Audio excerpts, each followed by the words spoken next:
There we go. I think we're live. Welcome, welcome. Everybody's been waiting patiently. EJ, I did not tell you about this before we got live.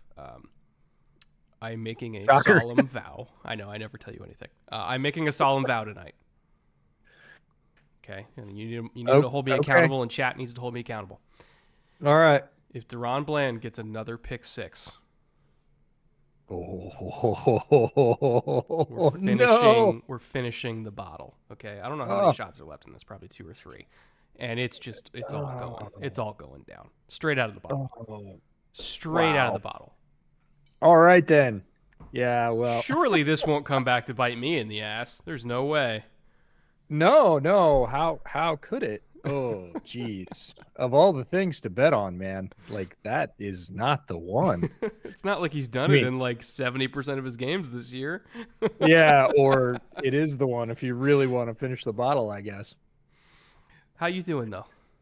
I'm good. I have something far more, I believe, far more pleasant to drink. I've never tried it, but I was at Total Wine today and I picked up Milam and Green bourbon whiskeys. This is their triple cask, 94 proof. Um, Tasting notes sounded pretty good. It was pretty reasonable in price, so I'm gonna crack this puppy open and do the neck pour as is my custom. I'll have the first one straight, just a little shot, because that's, I believe, the way you should taste pretty much anything. And then I brought some ice, as is also my custom. But there you go. Well, my normal sipper in between the Malort tonight. God willing, without Malort tonight. How can anything be in between Malort? That's So I chose this for a reason. Okay, this is the Balcones True Blue cask oh yeah, strength, yep. and it's 120 proof. Because my goal Ooh. is to just singe every single taste bud out of my mouth before I touch any Malort, so that I taste nothing. I'm trying to make this as pleasant as possible by just being out of my mind by halftime. That's my goal here. You know, I suppose that would be the stuff to do it. I did pick up. They had a taster bottle of the Balcones Texas Bourbon for like $5. So Classic. I grabbed that. Yep, I grabbed that, and that's upstairs. And then I also got a $5 taster of a 23-year-old aged rum. Ooh, the Zacapa? I believe so, but again, I'll have a nip of that in a shot glass, and the rest of it will probably go into some eggnog at some point this holiday season. We have been told repeatedly in chats and Q&As to do that specific rum, so I think you're going to enjoy it. Oh, well, there we are. It's been often requested to say. Often to say requested. And Uh, do you notice anything different about the studio? do you have stockings? I have little Santa decorations, so Oh, I'm, look I'm at you. gonna slowly Festive. start to add to the ambiance here. Because again, speaking of often requested, like when are you gonna put something up, man? Yeah, we got to get you like a wreath or something. I we have a wreath upstairs. It was sent to us from the East Coast, so it is a balsam wreath, which is very nice, smells amazing, but it's also quite shitty. Oh, yeah. So No, yeah, people always ask me, it's like, oh, when are you going to do a real tree? And I'm like, what? Why would I do a real? Do you understand how much maintenance that is? this is a man that does not have a lawn. He's not doing a No, real tree. on purpose. Yeah, Also, I saw a horror exactly. story about somebody who got a real tree, Oh, and here we go. like a few hours after they brought it home, it spawned hundreds of praying mantises. Manti? Ma mantises, I believe, but I'm not sure. I don't know that I've ever had to use Horror the story. plural of mantis. Well, for yes, I suppose. Now, I'm sure there was not a Okay. single spider in their house for months, but still. No, no. All right, we're going to start with super chats. Jared Cole beginning us tonight. Welcome back, Jared. Thank you for being here. Hey, EJ, I'm asking for you to induct some players into the "Oh Man, He Was Fun to Watch" Hall of Fame.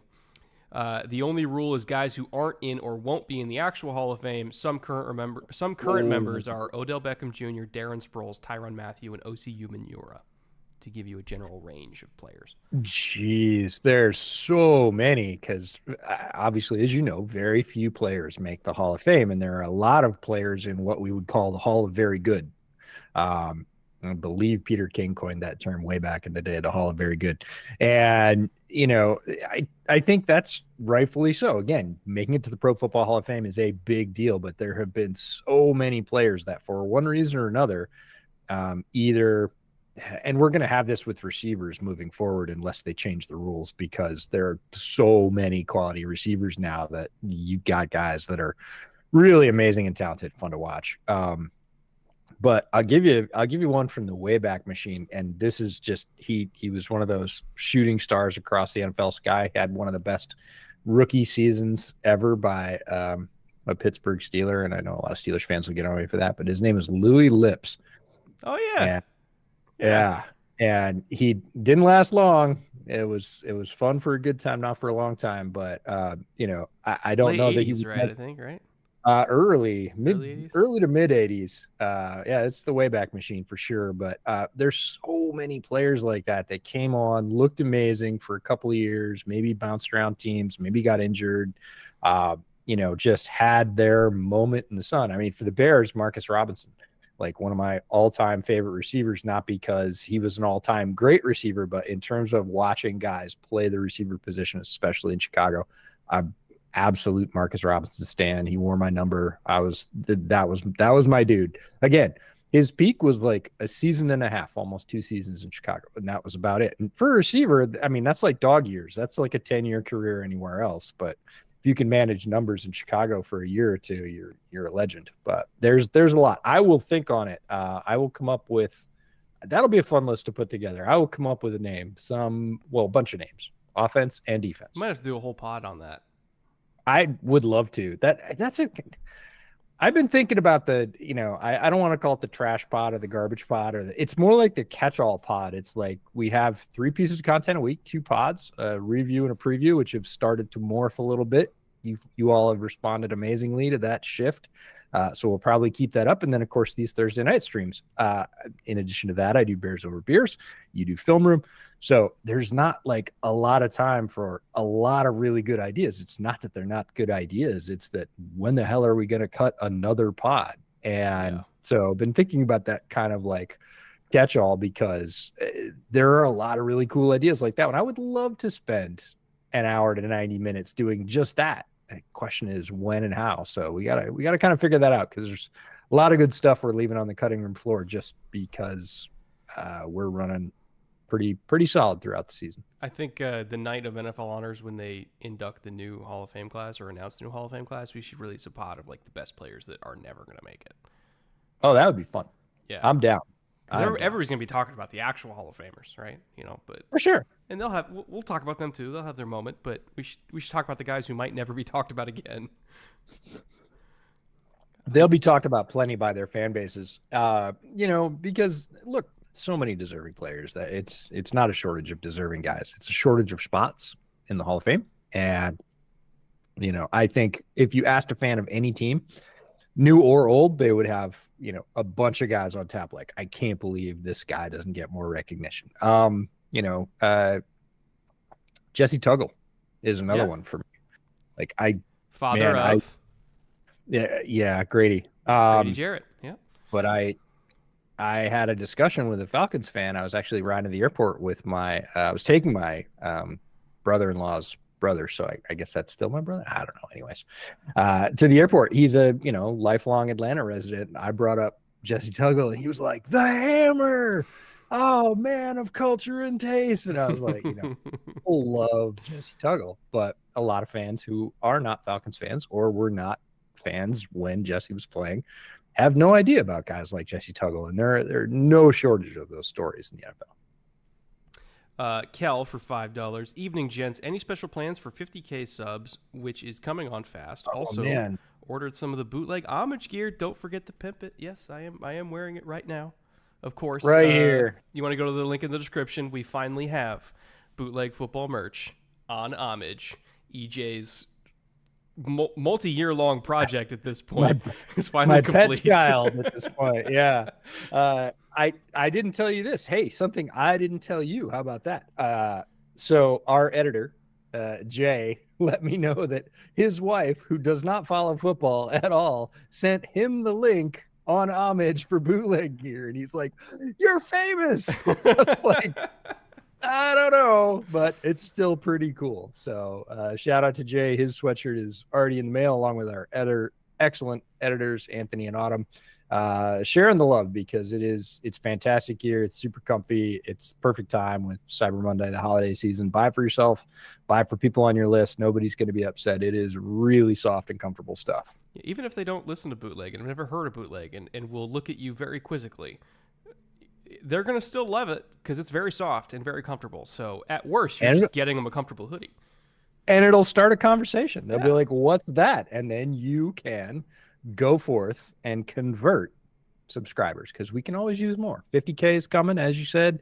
We said we were going to think about that, but we've been thinking about and doing other things. Hint, hint, Shrine Bowl, Dallas trip, blah, blah, blah, Detroit, yada, yada.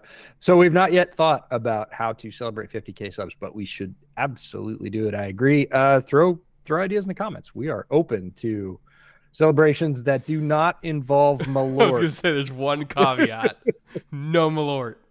No Malort. But the best day of my life will be when this bottle is no longer in my apartment, okay? You do have a sink, Brett. You do have a sink. Hey, mama didn't raise no bitch. We're going to finish this like men, EJ. Sean Tron for $2. Knowing your family, that's kind of funny. Yeah, I know, right?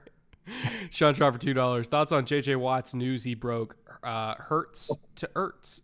Yeah, so it's funny. JJ broke the news about Ertz getting granted his release to go play for a contender.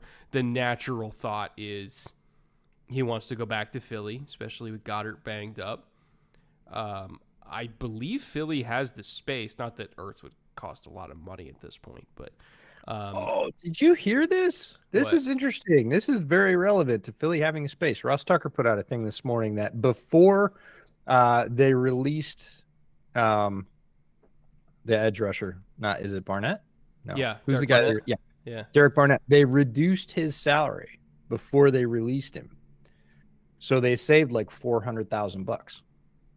Similar thing happened with it was Frank Clark before he got released by Denver. He agreed to take a pay cut to lessen the hit because he just wanted to go. Like, he wasn't getting any snaps. And and that's the thing is with Ertz and Barnett and guys that can still play, the team is doing them a favor to grant them their release after the trade deadline. They have a chance to get out and go somewhere and contribute. So in turn, the player is more motivated to say, "Cool, I'll go make my money elsewhere. Here's your money back. Thanks for the get out of jail free card. I'm going to go get my snaps somewhere else." But in terms of not all organizations do that. You would think that they would, because it's $400,000, which I agree in NFL money is not a huge deal, but it does add up. And if you have multiple moves throughout the year where you're saving $500,000, that means maybe one less restructure when you get there. So it's just one of those little things that not a lot of people pay attention to, can make a big difference, could end up being money that goes towards Ertz or somebody else. My favorite thing about the JJ Watt thing this morning was the last line in his tweet. "Hey, Adam, this is easy." Yeah. Well, when you directly know the player, I was like, "Oh, get him, JJ, get him."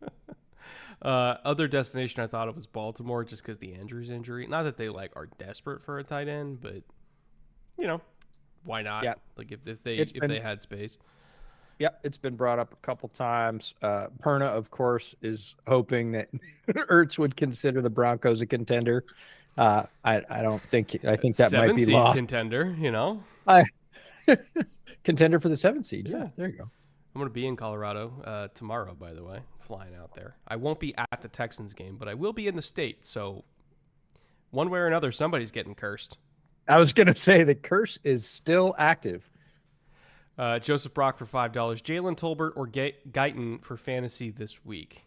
Ooh. I'm going to go Guyton.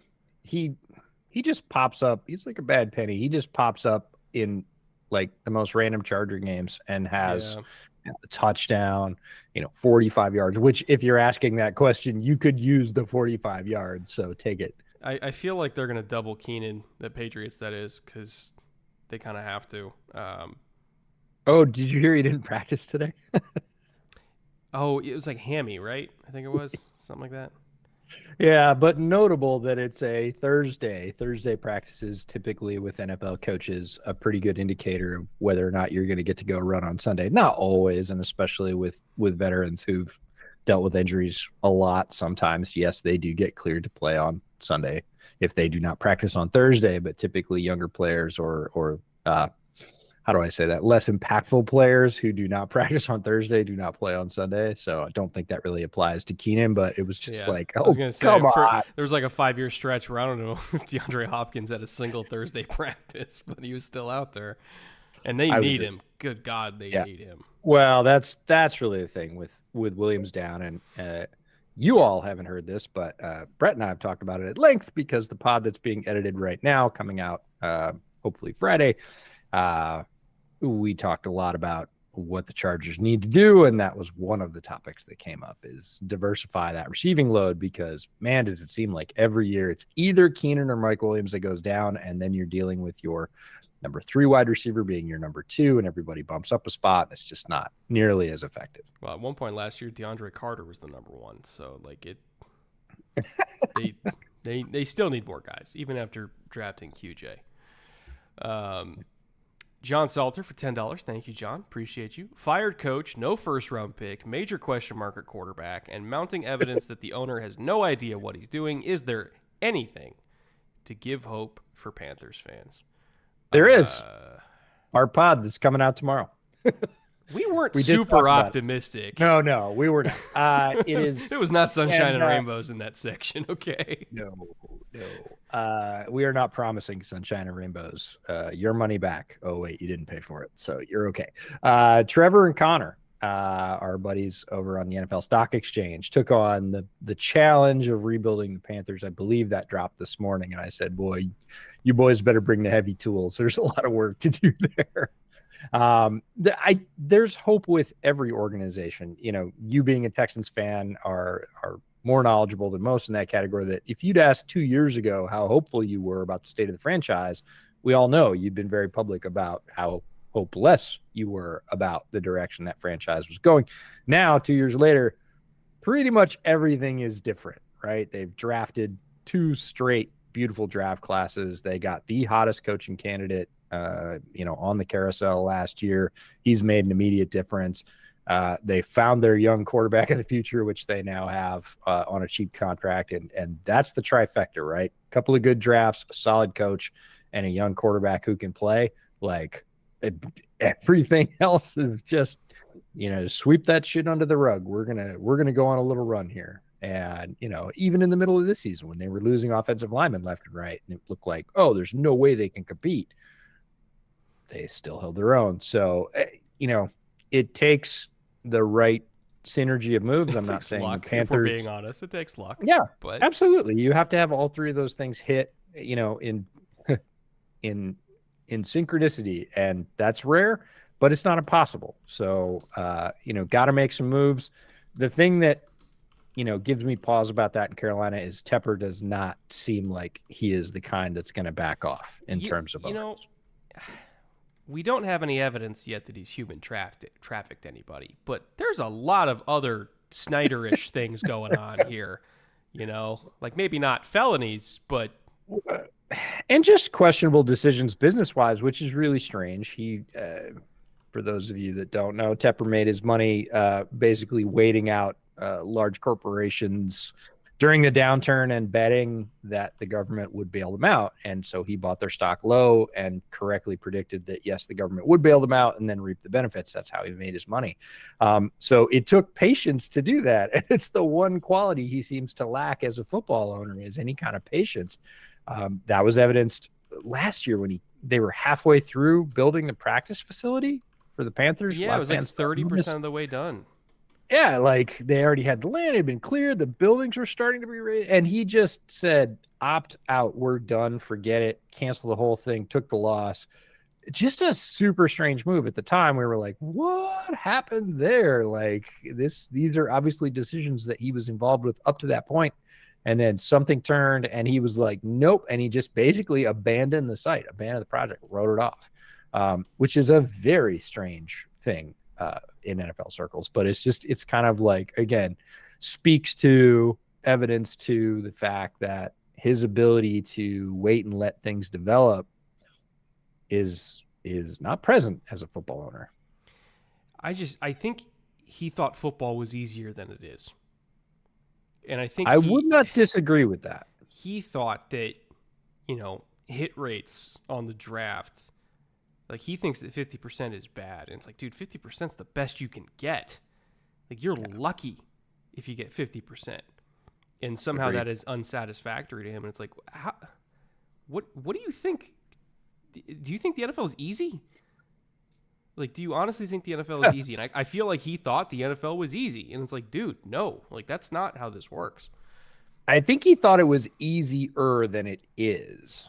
And that's, yeah. He is currently going through, you've ever seen the Dunning-Kruger? Oh, yes. Where it's the fully familiar. Yeah, he's down here. He's in the bottom of the slope. Right. Yeah, he's in the bottom of the trough. And he doesn't know what he doesn't know. Right. And we will see how he reacts. And that's the biggest deal. If you're a Panthers fan and you're looking for hope, it is about, when it boils down to it, it really is about how Tepper reacts to getting his ass handed to him as an owner, which is currently happening. Like his team is struggling. There is not a ton of upside, like you said in your super chat. Thanks for that. Not a lot of assets that would typically be associated with, hey, we can turn this thing around really quickly. Obviously, they mortgaged a bunch of picks on Bryce. They don't have a ton of free agency money. They have some, but he's finding out that it is quite difficult. Chat asked, where's the underdog slip? So I've been trying. So this might just be me. It might just be my internet. If you guys want to use the QR code that's on the screen right now or the link in the description, you can try it for yourself. I have not been able to log into Underdog. We should toss up some players that we think, generally like higher, even though we don't know what the lines are. I would go Lockett over receiving yards. Would you? If it's anywhere like below 68, I would say over. Okay. What about Tony Pollard rushing yards? Oh God. Lower. It would need to be really low. It would need to be really low.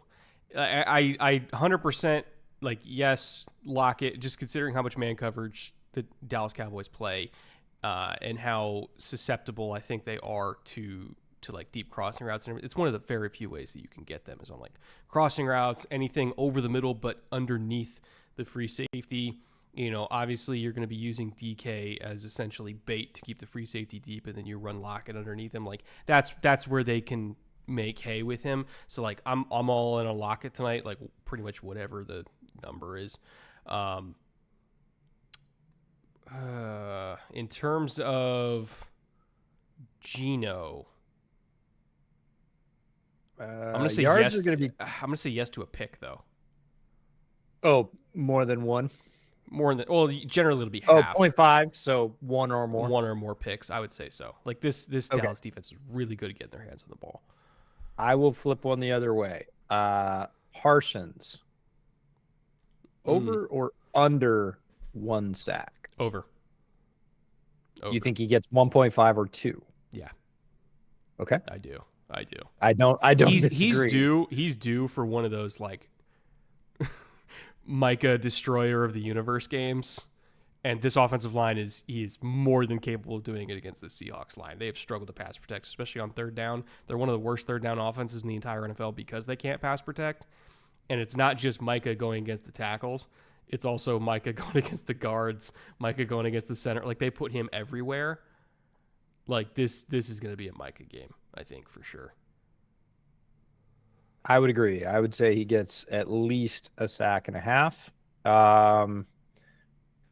Lockett's number is 47.5. Please go higher.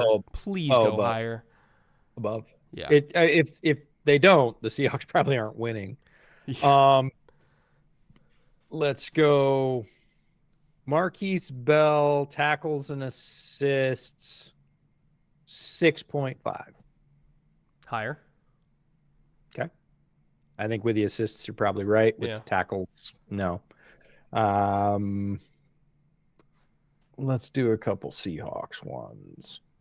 Ooh, Kenneth Walker. Rushing touchdown. Just yes or no. I don't think the Seahawks get rushing touchdowns tonight anyway. Like they're so bad in the red zone.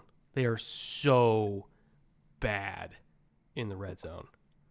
Yeah, unless something happens to put them like they get a turnover on the 5 and they just try and It's pound the only it way. That's the only way. Because like one of the one thing the Seahawks have not been able to do the entire year is put together a long methodical drive that finishes on like the 3-yard line. You punch it in. Like they've done that a handful of times the entire season. Oh, Walker's out. Well, either way, whether it's Charbonnet, whether it's Walker, whoever, like they're not gonna. I don't think they're gonna get a rushing touchdown. Yeah, Charbonnet was back. I didn't realize he was out still. He was flirting with it, but I don't think he, again, kind of didn't make the Thursday. Well, it is Thursday. Didn't make the early week practice cut. Jake Bobo, 2 receptions, more or less. And I'm setting that line at 2 on purpose. I know you are.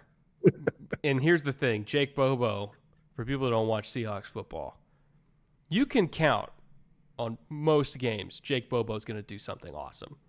And then he's going to disappear into the ether again. But he's going to show up and he's going to remind you like I'm Jake fucking Bobo here. Like let's do something really cool. Let's make a crazy catch. Let's do a crazy block, and then he'll go back to the bench for the next like 30 snaps. I'm going to say higher. Because if there was ever a game that could just channel chaotic Jake Bobo energy, yep, it's TNF on the road. Like this is the perfect game for that. I'm gonna William Tell this one. What? Push. Just 2 catches, but they both go for 20 yards. It's 2 catches right down the middle. Yeah, right straight through the back of the arrow. 2 catches, not more, not less. 2 catches. For people that want to see the actual entry for tonight, again, unfortunately, I am unable to access Underdog Fantasy with my internet issues right now. But again, highly encourage you guys, especially because it directly benefits the show. If you guys ever want to know how to support Bootleg, literally the best possible thing you could do to support Bootleg is to play on Underdog, because they're like the main sponsor of the show. And the more our audience supports them, the more they support us. And it literally directly benefits the show anytime somebody signs up for Underdog. So if you're interested in playing on Underdog, and you don't even have to do it pre-game, you could do it during the game too. They have live numbers and everything like that. Use the QR code on the screen or link in the description. Literally anytime you guys sign up, directly benefits us, and we appreciate you very much, whoever has already decided to do that. Hopefully there is an actual Bobo number tonight that we can keep track of. And for people that do have access, I would love information on that, because I love him so much. He's a lot of fun. And seeing the Seattle fans rally around him in person, which I've done a couple of times this year already, they dig Jake Bobo. Like it's just when Bobo catches a ball, you can hear the entire stadium. Bobo. Even when we were at Shrine Bowl, I told you I liked him. Once a practice, he would do something wild, and everybody on the sideline would be like, "Who's the UCLA kid?" Every single day it would happen. I told you I liked him, and my one, hesitancy with him was I wasn't sure. He had to go to a team that was okay doing a couple of different things with him. Like it wasn't just like, oh, we're just gonna plug you in and you're gonna be, wide receiver 3 purely. It's like, we're gonna give you some of those like move tight end snaps. We're gonna give you a couple of end arounds. We're gonna have you block for sure, and then we're gonna just give you sort of what's left in the offense as a wide receiver. And he's like so good at that if you combined all those things. But in terms of like, if you're just trying to stack him into like pure wide receiver rankings, even in last year's class, he was, probably not going to be top 15, but he is a player that can make a roster. He did make a roster and, contribute. He's been on the field. He's not been inactive. I forgot to put on my Seahawks throwback for this stream. Mine's right there. Like, I could go get mine, but I don't know. Considering that literally this is the exact same sweatshirt as that one, I'm gonna wear this one. It's true. It's true. All right, we got kickoff right now. Dallas is getting the ball first. That just went into the corner where we were standing on the field earlier this year. Very true. Very soft turf at AT&T Stadium, by the way. You're basically just running on a pillow. Jerry spared no expense in the installation. And for those of you that either aren't Dallas Cowboy fans or just don't go to games in person, the pregame festivities at AT&T are first rate. I think everybody else is chasing. So speaking of elite, Seahawks throwback uniforms can't be better. I'm sorry, like, they're awesome. That and like old school Dolphins throwbacks are top tier. I'm going Hawks, even over old school Dolphins. I like the old school Dolphins ones, but hold on. Seahawks versus Kelly Greens. I'm still Hawks. I will go Kelly Greens above. I will go Kelly Greens above the Dolphins though. All right. Hit a big bender to Lamb right off the bat. Looks like a chunk of about 25. Yeah, it's against Spoon, isn't it? Looks like it. Oh, he turned him the wrong way. Spoon was really worried about the outside there. Yeah, and when you're in that really split, worried about the outside. When you're in that split, your number one thing you're afraid of is slot fades. And so he was kind of overplaying it outside. And CP hit him with the attack and slip release. Oh, man. Reek coming back, making sure that he crashes down and gets attack of there. Tariq Woolen has had a bit of a roller coaster ride this year, has not had the same kind of sterling success that he had last year. Ended up, being, depending on who you listen to, healthy pulled in the last few weeks. Good to see him back out there being aggressive because that's his game. Like, see it, trigger, hit it. And he was definitely questioning himself a little bit, and good to see him back to that. Just like see receiver, hit receiver. Little note on that CD bender. Again, quick little dirty. Just pretend this is the offensive line. So CD's in the slot here. He's on the line of scrimmage. And again, from a reduced split. So here's sideline, here's offensive line. From a reduced split, when you're on the line of scrimmage, their number one thing they're afraid of is, we're going to hit like a little boom. Outside fade with the hitch underneath, like especially against a single high look. That's what they're worried about. So Spoon was overplaying it outside. CD hit him with the attack and slip release. So you attack outside, slip underneath, bend inside. Dak put it right on him. Super easy. Hawks are in trouble tonight. Cowboys offense, and we've talked about this on the pod several times, has changed significantly since the beginning of the year, especially in terms of motion rates, pre-snap motion during the snap. Both those rates are up for the Cowboys. The effectiveness, not surprisingly, also way up. Dak is hitting it and, hitting routes to guys like Brandon Cooks, which was that last big chunk that he was not hitting early in the season. They are a functionally different offense right now and much more dangerous. The Seahawks are going to be in it for a bit until they try and find some answers, because right now in the script, the Cowboys are rolling. Hockey says, Brett, are you excited for your special Michael Scott-inspired drink? Well, I didn't buy vermouth, so you're you protected. Can't get me. The bad man can't hurt me. I don't even know if I have half that stuff. I mean, I have the gin and the scotch and the... Actually, I'm not going to tell you what I have. How about that? I love it.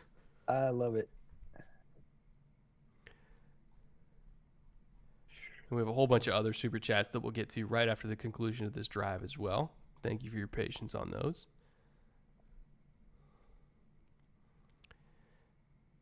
Cowboys, by the way, have vastly improved in the red zone. When we saw them live in week 4, they were 30th in the NFL in red zone efficiency. Now they are 16th. Ooh, right off CD's hands. Yeah, but look who's on him. That is the Tariq we saw in week 1 of last year, just smashing Cortland Sutton into dust. And Cortland was so frustrated that a rookie was basically handing him his lunch. Reek just knocked that out of CD's hands and then stood there and told him about it. So he's feeling himself. Quarters look. He's on him again. Oh, nice. That's against Ferguson, but look at Woolen. Good play. Yeah. And this is the thing is if you have a 6'3", 6'4" corner, like you're okay with matching him up against a tight end in the red zone because he's not going to get pushed around. Oh man, I really think. Or no, it's Ferguson.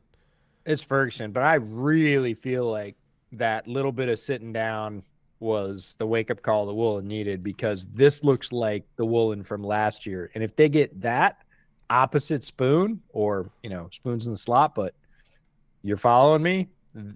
Hawks defense is a lot more dangerous with a very confident Tariq Woolen. Ooh, are they going to get the first out of that? Henderson's not on the Cowboys. Who am I thinking of? Schoonmaker. Yeah, you're thinking of the Michigan guy. Well, there's a lot of white tight ends in the NFL, EJ. Speaking of, did you see that Indiana football? I realize this is a Peyton Hendershot reference. Indiana football finally did something right. What's that? They hired a new coach. I didn't see. They got the guy from James Madison. Oh, really? Who wins like 95% of his games? Yeah. Yeah. And has a really fun offense. Like, Indiana football did something right. Yeah. If you're an Indiana fan, like my cousin, celebrate. The UTSA coach, whose name is escaping me right now, is a super hot name. There's a lot of Texas fans who wanted him. I said this to our buddy Brad Spielberger from PFF this week, so I'll just out myself. I low-key, if the Bears decide they want to move on, I low-key want the UNLV offensive coordinator to be the Bears offensive coordinator next year, because it would be crazy fun. There's Pollard getting stacked up. Texas A&M, not Texas. Only Texas A&M has the money to spend $76 million on somebody to not coach. Like, you think Texas has money, but Texas A&M has oil money. All right, we've got to get ourselves promoted to I don't know, well, I mean, college teams now have general managers. So basically, I could be the college team general manager, and you could be their offensive coordinator, and then we'll have one good year. We'll become a hot commodity, and somebody will, pay us a couple $1 million a year for 4 years. We'll go 1 year. We'll get blown out in our league. They'll fire us because the boosters will be enraged, and then we'll collect money for the next 3 years. Yeah, no, it sounds like a great living to me. This is good work if you can get it. Nice PBU from Spoon. Almost got a pick on that too. Yeah, he's right in Dak's face on that one. So I like the pluckiness so far from the Seahawks defense. They look turned up for this one, and I'm excited about that. Oh, look out. Yeah. So the red flag there was when you saw Brooks following Ferguson in man, in straight head up man. They don't do that with Jordan Brooks. They don't do that. So at some point, as soon as you saw that, that's when Dak should have been hold on. They don't guard tight ends in the red zone with linebackers. Oh, man. He dusted Pollard, too. Yeah. Pollard is usually better in pass protection, but Jordan Brooks was around him with very little delay. Let's just put it that way. All right. We just had the kick. We should tear off some super chats here. So next one is going to be the McPain train for $5. Thank you very much. Not me sprinting over to take over on bland picks now that Malord is on the line. Yeah, well, Seattle's about to be on the field, so we'll see if it happens literally first drive of the game. Knowing my luck, it would.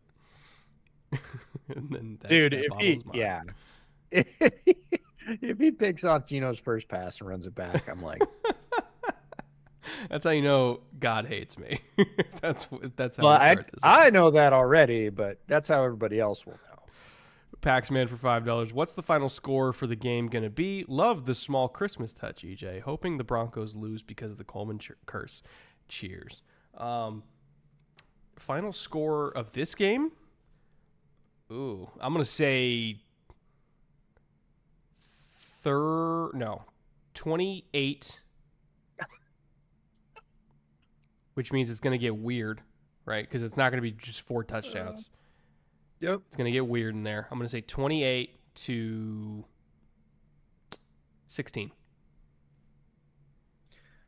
I'll go 28-20. 28 was my number, which is why I reacted like that. I was like 28 for Dallas, and I'll go 20 for the Hawks. Yeah, I've just been watching this Hawks offense, and I don't have a lot of confidence right now in pretty much everything that they're bringing to the table. It's especially against this defense. It might get a little bit rough tonight. All right, what else we got? I know we got a bunch more. Texas Aggie $12.99. Speaking of Texas A&M, what's up, boys? Let's go Cowboys! Getting ready to head to Houston to watch PNG at NRG Stadium in the 5A quarterfinals. Let's go. PNG, which school is that? Permian? No, not Permian. What's PNG stand for? I know it's got to be a high school, right? Which, I mean, the fact that they're playing a high school game at NRG tells you everything you need to know about Texas high school football. There are Texas high schools that have indoor practice bubbles that are like nicer than cough some all-star games. When I was at the Bowie game last year, and this was I think the week before, so I did Austin, Dallas 2 weeks in a row, and you were at the second one. But the first one, I went to a high school game on Friday. Like, I flew in on Friday and went to a high school game that night and had a blast. Like, I love Texas high school football. It's cool. Fun. It's so fun. Like, legitimate Friday Night Lights it's a blast, man.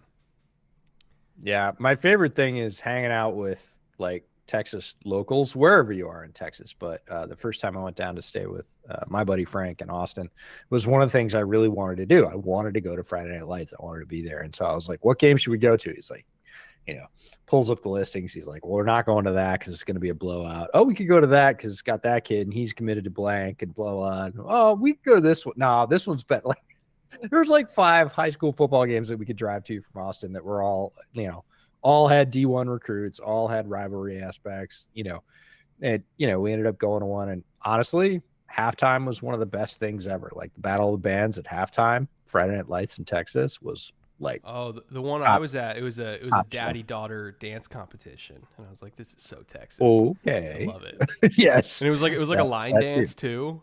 Yeah. This is great. It's so Texas. Yeah. Hawks back on the field and Malort on the line here. So I hope Gino is careful with the ball. Actually, Bland's at the bottom of the screen. He's definitely baiting it. He's like 8 yards off. And he's like, please throw it. Dare you. Charbonnet starting off strong. There were a lot of Seahawks fans that were confused, I think, by our love for Zach Charbonnet, especially after the Kenneth Walker pick. This is the reason right here. Like, that should have that's Micah Parsons. That probably should have been like no gain, 1 yard loss. Charbonnet ends up with, plus 3. Like, that's Zach Charbonnet in a nutshell. Nicholas Cox for $2 says, Hawks fan here, please give me some hope, I beg. Your hope is that these receivers go beast mode against all this man coverage, which means somebody jumped. DK is going to have to win against Bland one-on-one, which he's going to be matched up one-on-one on Bland a lot. Lockett's going to have to, like you're going to need at least 2 big balls to Lockett on deep crosses or something. JSN's going to have to break something, especially after the catch. This game's going to be won and lost by the receivers. Because I don't have a lot of faith in the offensive line. I don't have a lot of faith in the run game. I don't have a lot of faith in the defense. Like, they drafted all these receivers to win games like this one. So there's your potential hope, is that. The line I wanted was DK Metcalf scuffles with Deron Bland, 0.5. Take the over. Over. Oh, look out! Speaking of DK beating Bland. There's your hope. There's your hope right there. That's it.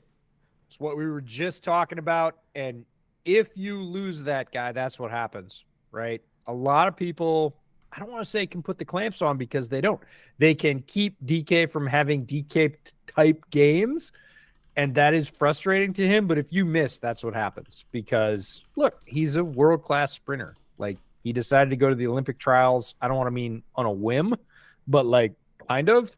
And he came in, what, fourth at like 235 pounds? He's so insane. And so you missed, like, Bland had him around the waist and it wasn't enough. He made the catch and then you're not catching him. And that's the Hawks for 7. So, you know, that is why, like, I am certainly on record as saying I don't like a lot of DK's antics in terms of dumb stuff that he does on the field. I don't really care what he says off the field. It's more about dumb penalties that he takes on the field. That's just part of the package because that's what you get, and that doesn't grow on trees. Like, that is a really difficult commodity. What you just saw, the ability to, you know, break open a game against a very good secondary. He's playing against arguably the guy that's playing the best man coverage in the league this season. And he just rips him open for a touchdown. That is not something you can get. Literally, if you go to the NFL's YouTube channel, I had Deron Bland in a video on the NFL's channel this week where I talked about him potentially being a first-team All-Pro, that in single coverage, he'd only allowed 14 receptions the entire year. And there were people in the comments that said, I wonder if the Coleman curse extends to the NFL channel. There's your fucking answer. First target. Ta-da! First As a target. matter of fact, he was literally on the thumbnail. That's amazing. Oh, boy. That's amazing. You are not missing. I gotta, you know, your ability to hit dingers is damn impressive. Yes, you cursed Bland. Indeed. What I'm maybe, you know, sub-hyped about on that throw, secondarily hyped about, obviously the catch and run from DK is the first thing. Geno was on time and on target. That ball was on his hands in a hurry. And Geno, we are on record of late saying Geno is playing slow from the pocket. He does not have the sharpness, typically has not over the last month had the sharpness that he had, especially late last year where he was just in command. He's looked lost. He's extended some plays well beyond where he should have. He's taken some bad sacks.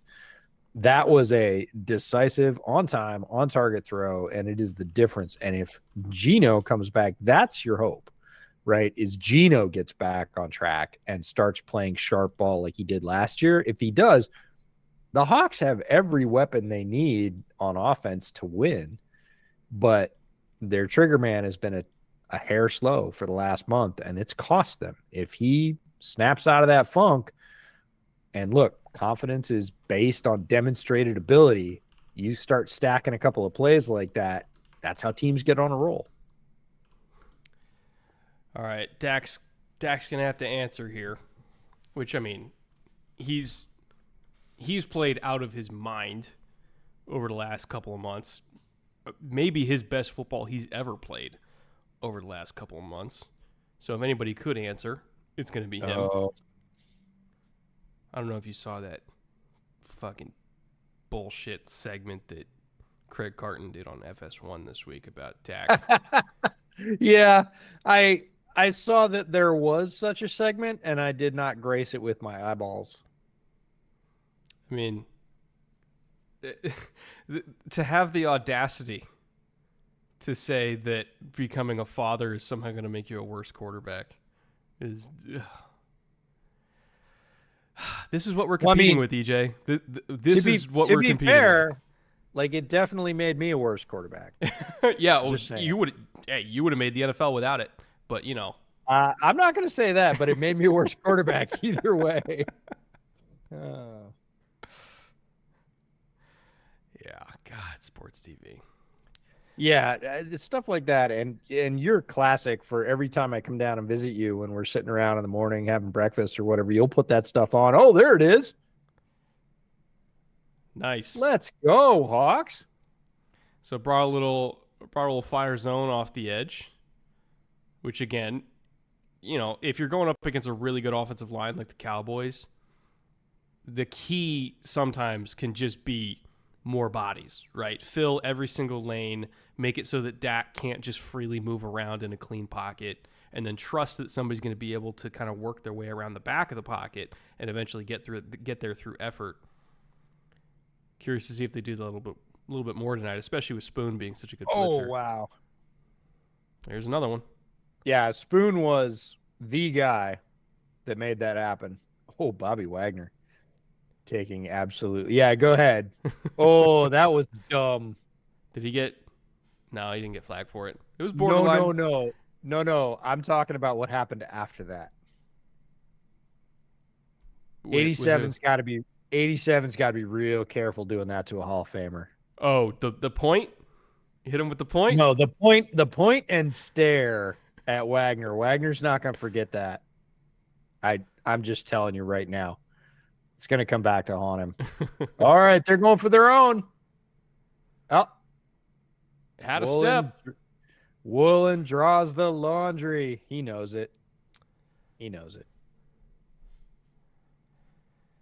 I think that was Tolbert too, wasn't it?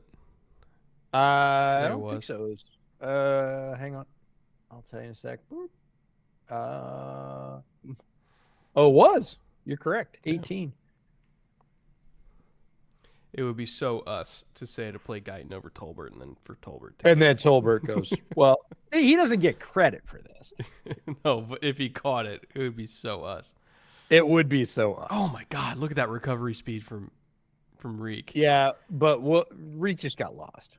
He got lost in the sauce. He got lost in space. Well, that's the thing is he's so fast. He got there early, even after losing 2 steps. He still got there early. And then he was early. Like, I don't know what to do with my hands. It was a Ricky Bobby defense move. It was not great. All right, we should probably catch up on some of these super chats because there are big ones hanging out there. Paxman for $5. More likely this year, Rodgers plays a 5th snap as a Jet this year, or the Packers stumble into the playoffs. Oh, Packers. Packers stumble to the playoffs. Packers. For sure. 100%. Because Rodgers isn't going to play if the Jets are out of the playoffs, and the Jets are basically out of the playoffs. So, 100%. And the Packers are playing good football. Yeah. All right. Little I formation in the red zone with no attached tight end. That's interesting. They're playing zone. Oh, they got him. Great ball. So they move CD as the indicator. They move CD to try and see if they have zone or man. Dak identifies. Nobody went with him. We've got zone. He's basically still motioning at the snap. He knows he's got the matchup he wants, and he just rips it down the seam. So watch him go. Nobody goes with him.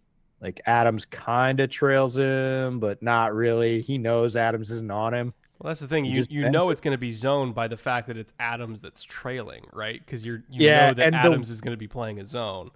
And the way that he trailed was kind of like, I'll be close enough to kind of pretend that it's man. And Dak's like, nah, I'm not buying it. Yeah. And again, great ball. The coverage wasn't terrible. Like at the cut, the Seahawks defender is there, but Dak gets that ball pinpoint up high, Lamb right in the hands. Great catch.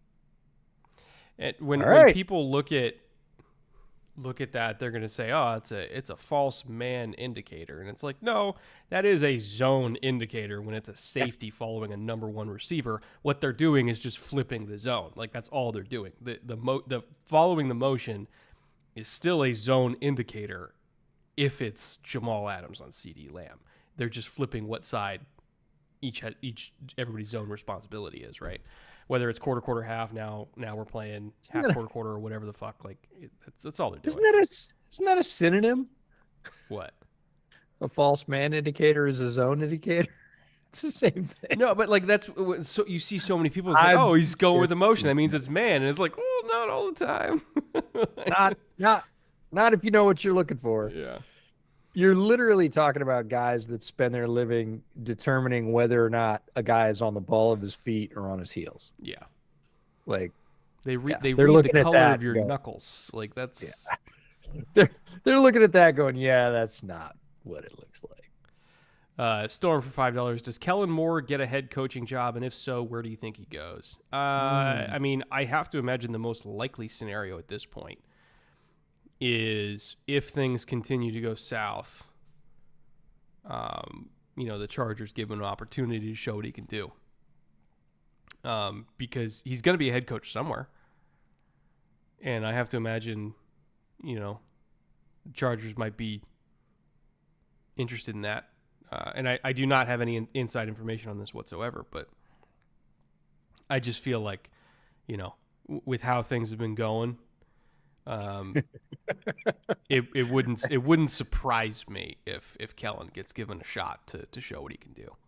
There's the summary of the Chargers season in a nutshell. Yeah. With how things have been going, look, he'll be a head coach. That's not really a question. To me, the only hang up is this the kind of Dable / Ben Johnson delay year, or has he already served his time with the Cowboys and 1 year of the Chargers was enough and they're just going to elevate him to head coach either with the Chargers or somewhere else? Because we all thought that Dable was going to be a head coach the year before he was. We thought that Ben Johnson might be. He got interviews last year, but he too chose to go back. So sometimes there's this little gap or sort of pause year. Kellen, already having been an offensive coordinator before he joined the Chargers, maybe erases that, and maybe the Chargers look at that and go, "You've done great things with our offense. We don't want to let you go.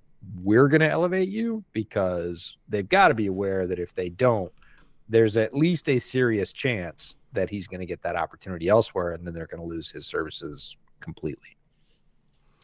Paxman for $2. Why'd Cuban sell the Mavs before the new TV deal? There's speculation that he was trying to raise money for a presidential campaign. Wouldn't surprise me, knowing Mark Cuban, because I think he's still retaining control of them, like operational control of the Mavs, because he still loves that. But the only reason I could think why he would suddenly need $3.8 billion of cash while still running the Mavs is probably that. Like, my best guess. And, there's certainly been worse candidates. I'm sorry, I'm giggling because I was just looking at Sakito's $5 super chat. Thank you for that. Being a dad is going to make you a worse QB. Someone should have told Philip Rivers. That is just imagine ideal. how great Rivers would have been. Minus 10 kids. What is that to your plus QBR? What's the minus child to plus QBR ratio? I'm not sure we've established that. Oh, and Metcalf for the holding call. Okay, right. This is Universe again balancing itself out. Yeah, this is again kind of what. Oh, it's against Lewis. That's hilarious because he outweighs Lewis by like 50 pounds. 50 pounds. Yeah. Jared wrote. Oh, hi, Jared. How are you? For $5. Brett, does Tyler still randomly quote The Dark Knight? Might be the only thing he loves more than the Bucks. Keep being the man. Not as much The Dark Knight these days, but boy, he loves himself a Brandon Sanderson quote. That man, pretty much anything Brandon Sanderson's ever written, Tyler will read and then read again and then listen to the audiobook and then do that a couple more times, then go through another Tolkien phase and then go back to King Killer Chronicles. If you guys are fantasy readers and you like Sanderson, you know exactly what I'm talking about. But thank you. Appreciate you, Jared. All right. Hawks looking for an answer. So far, we've had somebody getting hit in the jaw. Oh, nice catch by Lockett. Did we or did we not say that Lockett would go over on yards? Also, hell of a ball, too. Geno's dialed. Sharp. Are we getting a vintage Geno night? Maybe. Oh, it's against the Cowboys. Let's decline that. Take the result of the play. Yards to Lockett count. And Pete is working the hell out of his gum. We should have an over-under sticks of gum for Pete. Whatever the number is, it can't be high enough. I'll take the over. Like, give me the new piece of gum that I can abuse. All right. So So we got DK lined up in the backfield, then motioning out. That's interesting.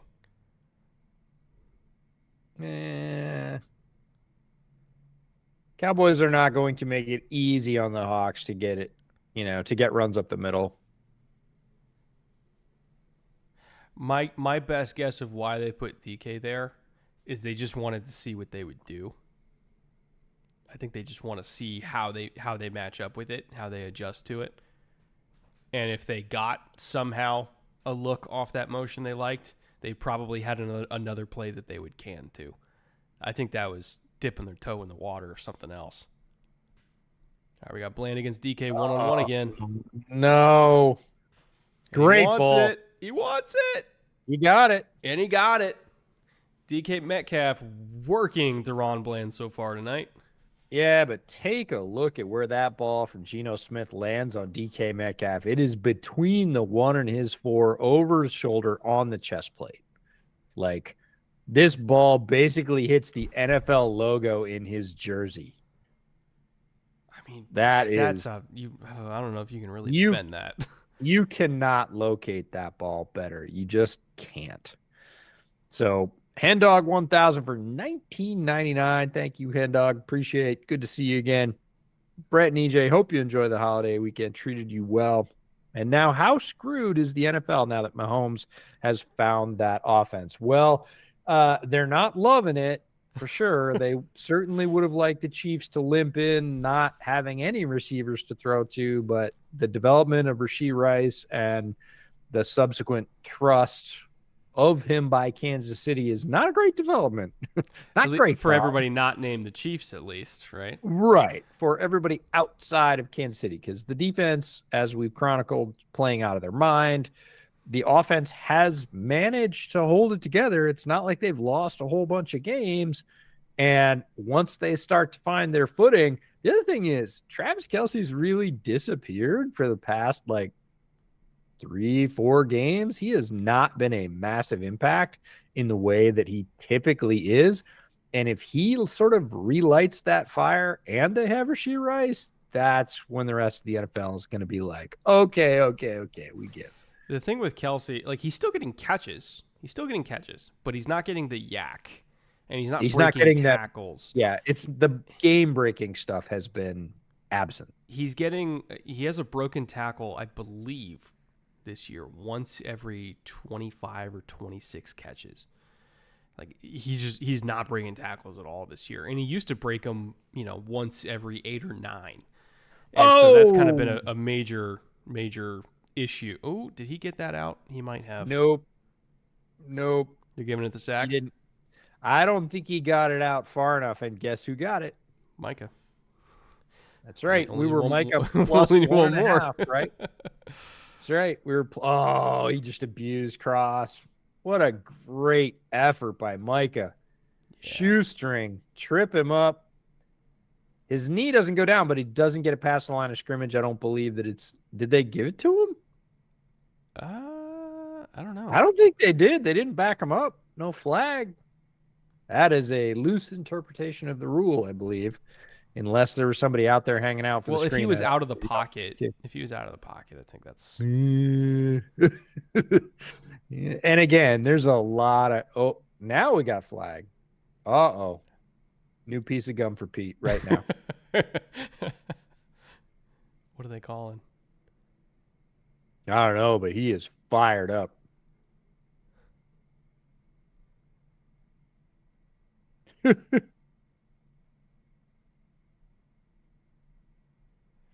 Well, also, to finish the point about the Chiefs. Oh no! He caught a gust. I don't know how you missed that one indoors, but apparently you do. Dude, that thing hooked hard. That looked like my slice off the tee. Well, even when he was kind of approaching, he looked almost like a little hesitant about it. So I don't know. There's something weird about that one. But to finish the point about the Chiefs, again, Travis is not breaking tackles like he used to. Pretty much the only guy on the offense who is breaking tackles at that rate is Rashee. And I think the Chiefs are finally at the point where they feel comfortable leaning on him, even if it's just as a yak target. He did get one ball down the boundary in the last game. It was like a back shoulder ball down the sideline. So we're like, okay, hey, that might be in the arsenal now. They still need a little bit more diversity from him, because if all we're getting is screens, shallows, and like shots of back shoulder fades, like that's I don't know if that's still enough. Like you still got to work in some other stuff with him. Like give me a deep cross, give me like have him run the dig on the backside of like give me something else with him. But they are slowly but surely bringing him along and getting him more involved, and that's honestly what might be saving their offense right now, because Travis is not, at least so far this year. Maybe it's injury, or maybe he's playing hurt. I don't know what, but Travis doesn't look like Travis. Like No, he's still great, but he's not Travis. Not for the last 4/5 weeks. He hasn't been. Epic Night 14 for $4.99. You just had to say something about Deron Bland, didn't you, Brad? I did.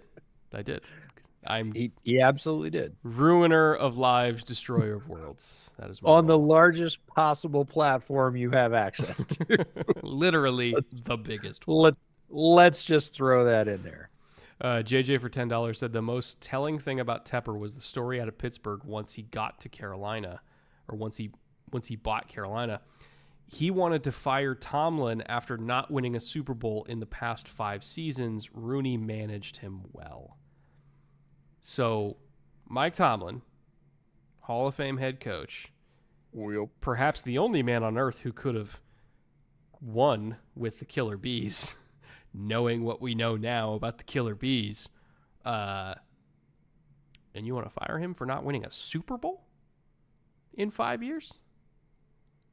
Starting to see why Tepper all of a sudden getting control of his own show is not a good thing. Oh. Dak coming back to work right across the middle, taking what the defense gives him. He's been deadly at that over the last 3 to 4 weeks. That is a huge part of why this Dallas Cowboys offense has changed significantly from when we saw them early in the year. Against good teams, the pre-snap motion, the motion at the snap, and Dak taking what people give him and instead of trying to hit those higher percentage shots down the boundary has made them look completely different. Because it's not like their running game, bad drop there.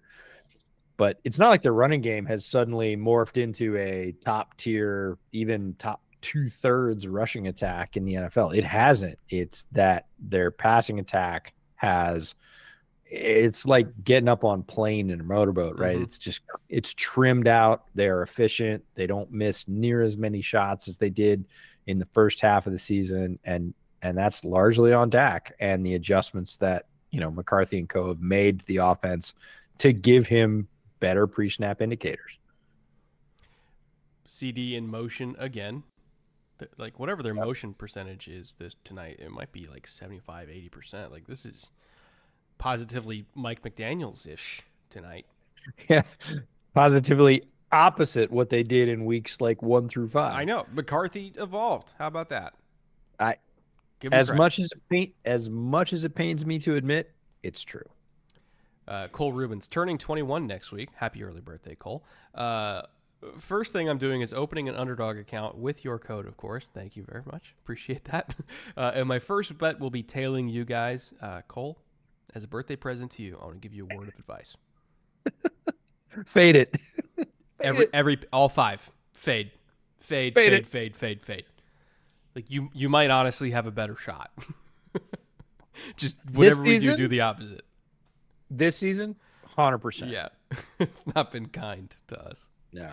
Jawbreakers for $4.99. What football gods do I pray to stop Tommy DeVito from beating bad teams? Happy belated snow day from a cold Rochestian. Is that what people from, I guess, is it Rochesterian? Rochesterites? Like, I don't know that I've ever thought about that, which is crazy considering I grew up like an hour south of Rochester. Garbage connoisseur? I never thought about what the denizens of Rochester were called. Ask Hawkeyes. He lives there too. So My somewhere around bad. there, one of those names. I What don't know. football Hockey's gods do basically I pray Canadian to to? me, so. I am not sure what football gods you pray to. If you had predicted or presaged Tommy DeVito's success in the NFL, you probably would have heard our laughter, more than a couple of weeks ago. That's all I gotta say. Every North Jersey Italian is just losing their mind right now. Even the ones that are Giants fans that want them to lose, like Tommy DeVito is their new god. This is Ray Liotta. It was like when he became the quarterback of the Giants that we all became the quarterback of the Giants. I will say, the Tommy DeVito storyline, I actually genuinely love it, and I think it's super cool. And also, I don't think it's ruining the Giants forever that they're not getting Caleb or they're not getting May. And here's why. Because if we go off of general NFL history, there's a lot of times where it's not the first quarterback that gets taken that's the best, or it's not the second quarterback that gets taken that's the best. A lot of the times it's like the third, fourth, or fifth one.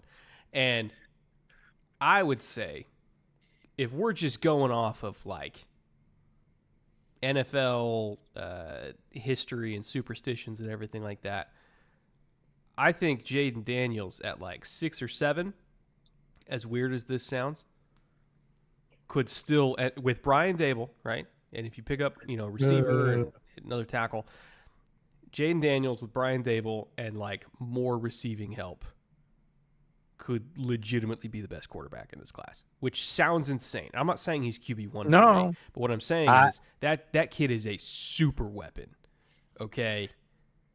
You give him legitimate NFL receivers, which he has at LSU, you give him more of those in the NFL with Brian Dable and hopefully a better offensive line, like he's going to win the Heisman this year. Like going away, he's going to win the Heisman this year.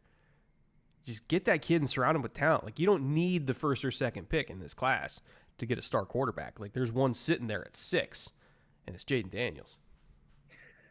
Today was the first day I heard it, so I have to bring it up as a Jaden Daniels stan. Now, again, this is not my view, but today was the first day I heard it, and I was waiting for this day because I knew it was coming.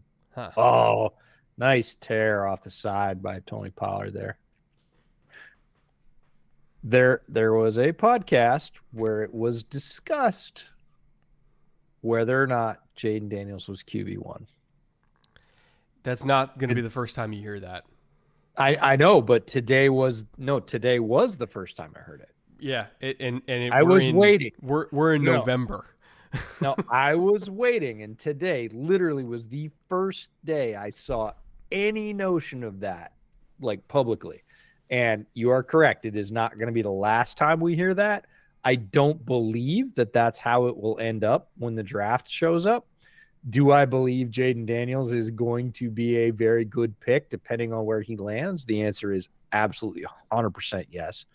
And I believe I'm going to stick with that. I don't see anything changing that, based on what I've seen from his movement to last year to this year. He is a player that has a tremendously desirable skill set for the modern NFL. And he's made motion in all the right areas to elevate his stock. Now, do I think he's going to be the first pick for a number of different reasons? I don't believe he is. First quarterback picked, that is. Do I believe he's going to be pretty successful? I do. Oh, yeah. Great PBU. Spoon doing spoon things again. Yeah. They're in Dallas. You're not going to hear that. But Pete, oh boy, Pete just beaming at his son. He loves Spoon so deeply. All right. Let's see if they can hold in the red zone ish again. It's really more the orange zone, but you might as well treat it as the red zone if you're at the 24. The orange zone. That's funny. Robert Estes for $5. Ball is on a bye this week, so this is the highlight of my week. But in AFC North news, does Flacco (parentheses playoff god) give the Browns a better chance to win than DTR? Yes. It depends on what the pressure is.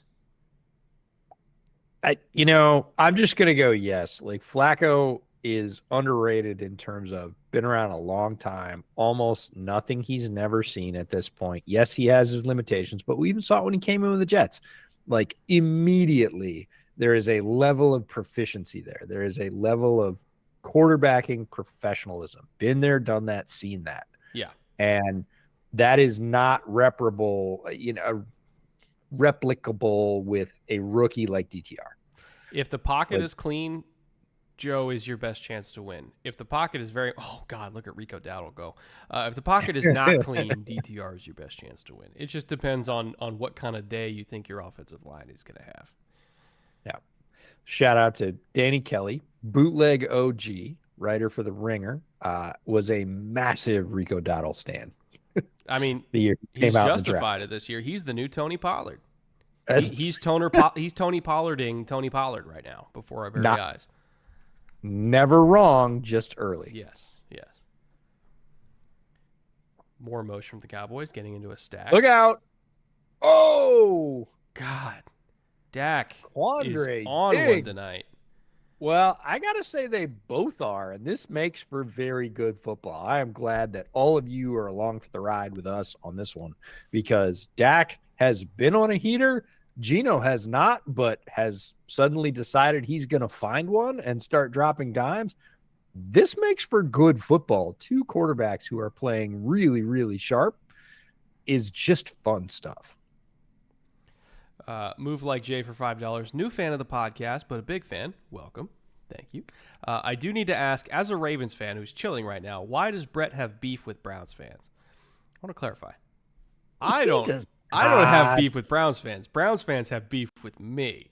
It's a one-way hate street, okay? Like I don't care. Like I don't care about Browns fans. Like I have friends in the Browns building. I want them to succeed. I want them, to have long and fruitful careers within the NFL and within football.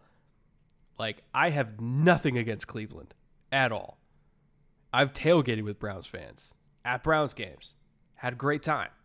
But Browns fans have a problem with me because I don't think that Deshaun Watson's played very good football this year. And apparently that is sacrilegious to say. So it's a one-way hate street. I have no problem with them. They have many issues with me. And somehow EJ has skirted all sorts of criticism for also agreeing with me. So hate EJ too. Say, yeah, if you need to pile on, I got broad shoulders. I can take it. Plus, I can give it. But look, if we're talking about facts and we are trying to deliver nuanced takes that are not hot takes, that are based in facts, not just homerism or fandom, Deshaun Watson has not played very well at the quarterback position. And he's beat up. He ended up, basically going out. He's not going to play anymore this year because he broke his damn shoulder. Like, there are reasons for it, but to look at Deshaun Watson and for some reason, mostly because there is no possible freaking financial way that you get out of that deal and say, oh, he's been good. No, objectively, when you stack him up against his peers, he has not been good. He's been okay. And, again, there are reasons for that. We gave equal airtime to that as well when news came to light that he fractured his shoulder. Like, that is not a fun injury. Like, but saying he's been great is just not true. You're just pulling the wool over your own eyes. Man. So Dak comes back.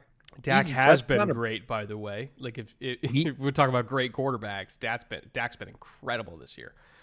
Yeah, I mean, honestly, if you take the top 10 quarterbacks in the NFL and top 10 by whichever measure you choose, you choose the measure. We won't choose it. Choose QBR.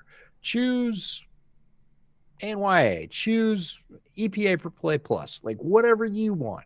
Choose the stat you want. Take the top 10 quarterbacks in the NFL. Deshaun Watson's not going to be anywhere near that. Like, he's What just not. the other number 4, Will? Yeah. This guy, yeah, especially with the turn he's taken over the last 3 to 4 weeks. And really, that's people say, oh, he's a system quarterback about different quarterbacks. The system changed and Dak's playing better within it. Everybody's a system quarterback, and he's playing very well within this system. And that's the goal. Like, I think you want to be a system quarterback. What really frustrates me about the Dak discourse is, like, let's even just throw in, like, oh yeah, the Cowboys all of a sudden started incorporating more motion, especially motion at the snap. They made their offense more friendly, or whatever word you want to use. And when people talk about a system creating easy completions or creating space, like forcing space open, giving their guys easy leverage advantages through motion and through formation, they always use that to then discount the quarterback and say, well, they gave him easy throws. It's like, no shit. That's the point of coaching, is to give you as many easy throws as possible, but the quarterback still has to hit them. The quarterback still has to read the space. The quarterback still has to look off zone defenders, and he has to make a pre-snap read, make a post-snap read. And when things break down, he does have to make a tough throw on the run. Like, if you're just sitting there and you're saying, we're going to play as static as humanly possible, and we're going to make our quarterback play on hard mode and throw crazy, ridiculous balls down the boundary, guess what you end up with? The Panthers. So it's like, yeah, they're making it easier on Dak, but Dak's playing brilliantly, And I people use the argument, like that argument against Tua all the time, as if Tua isn't playing out of his mind, and they use it as like a knock, and it's like, oh, you're knocking him for having a bad or for having a good offensive coordinator, like That's the whole weird. point. Like, it to me reminds me, again, coming from a draft centric start in my football career, when people are like, well, they could trade that for draft picks. And I'm like, yeah, but are you forgetting what the point of draft picks is? To get good the players. Point of draft picks is to pick good players. If you have a really good player, why would you trade him for draft picks? Now, there are reasons to do that, but the idea of saying, oh, well, they made it easy for their quarterback. Yeah, everybody would if they could, but they can't, so they won't. Like, it's not a bad thing. That is what everybody is working towards, is making wins look easy on Sunday. And not everybody can do it. And the ones that can, yeah, they're going to float to the top for sure. Q Johnson for $5. Appreciate y'all. By the way, just bought the Pass Coverage Glossary by Cameron Soren with your suggestion. It's a good book. You're going to enjoy it. Thoughts on Mizzou this year? Likely a New Year's Six game. I really want Mizzou, Ohio State. That's what I want. You know why? And I don't think he's going to play in the game. I do. Yeah. I want Marvin Jr. and Luther Burden on the same field. Mm-hmm. And if it's Mizzou, Ohio State, that might entice Marvin to play if Luther's also out there. But like, I want both of them on the same field at the same time, just throwing haymakers at each other's defenses. Oh, a very rare target. He does exist. The Noah fan. Yeah. How about that? The other part of the Russell trade. Mizzou's defense is really good too, by the way. They played Georgia so tough. Mizzou is wildly underrated this year. A lot of people are not paying attention to them. And fair disclosure, I'm not a huge Mizzou fan. The only reason I'm paying a ton of attention to Mizzou is Tucker Franklin, our buddy from KCSN, who has a complete podcast dedicated to Mizzou fandom, his and others. And he has shown me the way, Tucker. I appreciate you shining the light on Mizzou for me this year.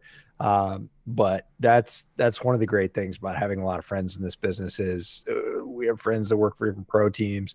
We have friends that work for different college teams or follow different college teams. We get a little bit of everything from all of them. And it just makes our football experience richer. So Jason Peters sighting, by the way. Yeah, no Old kidding. man Peter's still Age out there. ageless. You cannot stop him. He is Jason Peters is time at this point. Did you see the formation they were in? I did. So That's a it's Shane Waldron special. shotgun with both running backs hip to Yep. hip to Gino's right, one for pass Yeah. protection, one doing a fast release to the flat. It's interesting. Yeah.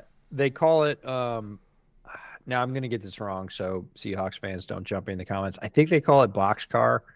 But he has used it all throughout this season multiple times as early as week 1 or 2 game I was at. I was looking down. I was like, look at okay.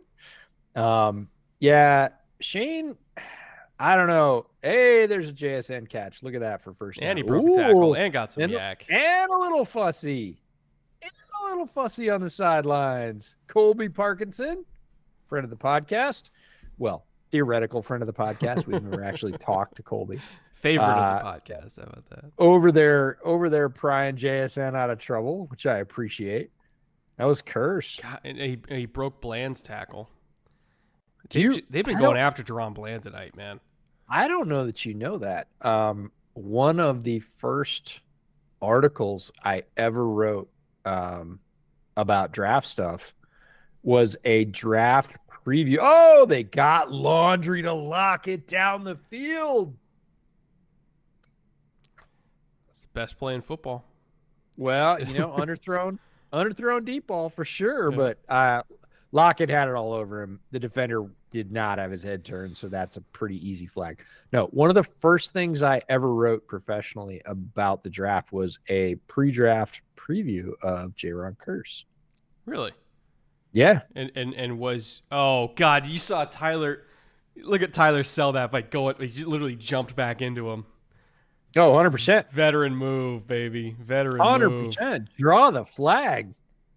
Draw the foul. Get that guy off his feet and then lean into him. That's so horseshit. Take it on the elbow. That's so horseshit. Oh my God. Well, you can't call that horseshit and then not call out Josh Allen for what he's been doing. Oh, little deep. That's the first little glitch in the matrix for Gino. He missed JSN right there. He had him and he just went a little bit too much sauce. CTOD Ghost for $1. Thank you very much for your support. Appreciate you. I don't know if you meant to send a question there. If you did, please let me know in chat. Oh, he did. Hey, Brett and EJ, I work at a Bevmo and wanted to send you guys some good booze. What can I send you? I know you both like bourbon, and where can I get you some good stuff? How about this? Ooh. Shoot me a DM on Twitter. Yeah, get me your marketing department. We need them stat. I think we could have a beautiful relationship with Bevmo. I have a Bevmo fairly locally, and honestly, lots of folks know. In fact, I got this to shout out. I got this at Total Wine, your competition, but Total Wine is close. There is another Bevmo that's not far from me, and honestly, very similar experiences when I go to both. So it's not like I have loyalty to one or the other. We would love to have a relationship. We get asked. It's probably the third most asked question of Bootleg is like, why don't you have a booze sponsorship? What in the world? Not without trying. It's the most natural thing in the world. We're like, yes, we know. We would love to have one.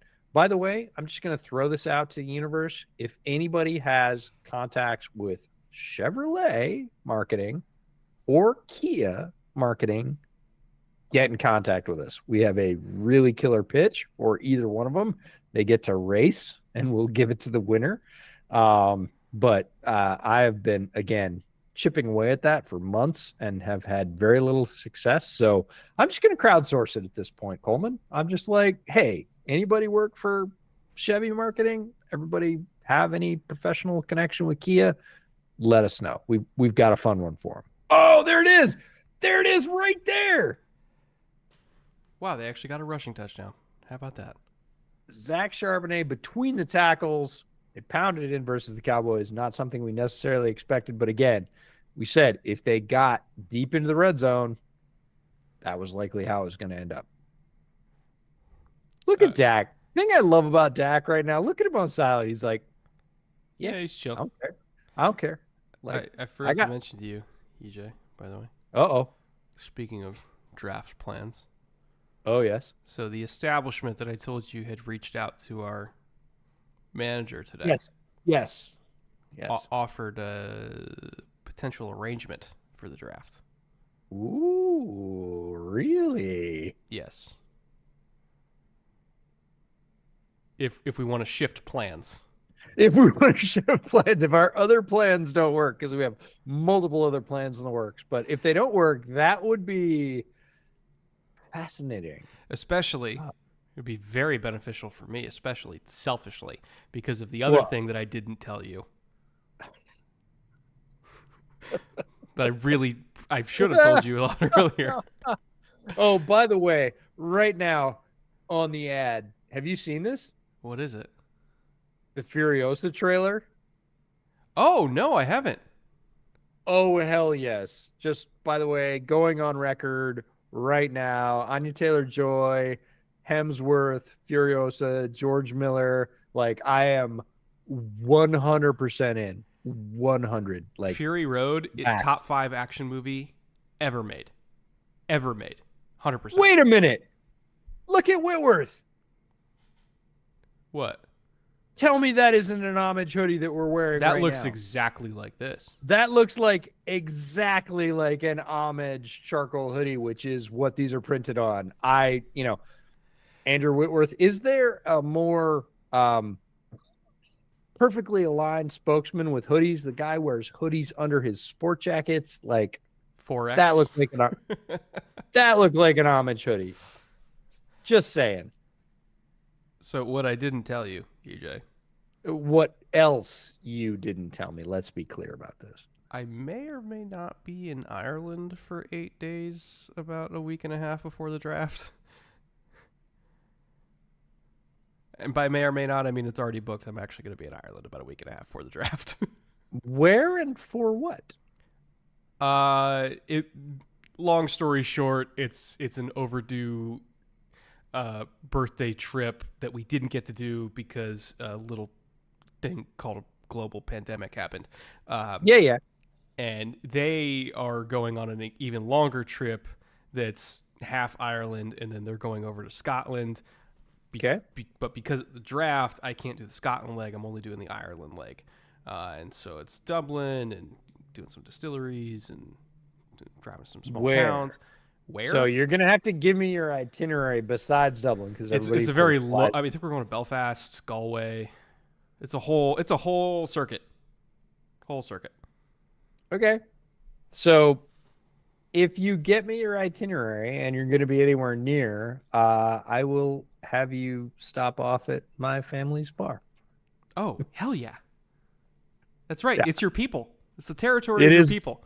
It is indeed the territory of my people. And yes, they do indeed own a pub there. They have a pub license. And one of the great joys of my life was sitting in that bar with my mom and, having them serve us drinks at 11 a.m. when they were not yet open. It was absolutely fantastic. Well, you know where I'll be in April. Well, I might just get on the old passport train and see if I can't slide over and just be hanging out. Be hanging out when you get there. Although the plane reservations I made today were my first with a known traveler number. So there you go. Look at you. I know. Super fancy. All right. Tony Pollard back at it, smashing away. Yeah, not for much. Not which for much. really, honestly, typically has been the Cowboys' run game for most of this season. It has not been a pretty show in Dallas. I will say a Thursday game in Dallas is tough to do. Like, the stadium's full now, but I was looking at it right before kick, and there wasn't a whole lot of people in there, and it's not for lack of Cowboys fans that are willing to go. They sell out every single game. But if you've ever driven around Dallas during rush hour on a weekday. Oh, man. Ferguson brought his A game for chatting today. Talking shit. No, he is 100%, but nice hurdle too. Simone Clark. Yeah, Damone Clark Jr. is right there, and he's talking to everybody. He was talking to Reek earlier. Now he's talking to Clark. Like, all right, let's go. But yeah, if you're going to a weekday game in Dallas, you might as well just take the day off work. It is not easy to get in and out of that stadium, as we've come to learn Well, through multiple experiences. shout out to hanging out at Boomer Jackson watching the game. Yeah.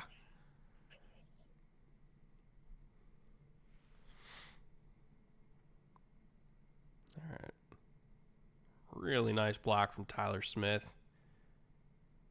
Had an all-pro type year so far this year. The Cowboys' offensive line, left to right, is one of the very best in the NFL. Even Tyron, I don't even know how he's holding it together at this point. Like, he's been playing hurt the entire year, but you wouldn't know it on Sundays or Thursdays in this case. But like, Yep. he's having a phenomenal year in terms of like pressure rate allowed, in terms of explosive plays created in the run game. Like, Tyron's been great this year, even How though are he's we been like banged up. 7 minutes until halftime in this game? It feels like it's been going on for like 2.5 hours at this point. Because there hasn't been a lot of like punts. It's been continuous long drive. It's been kind of defense optional mostly.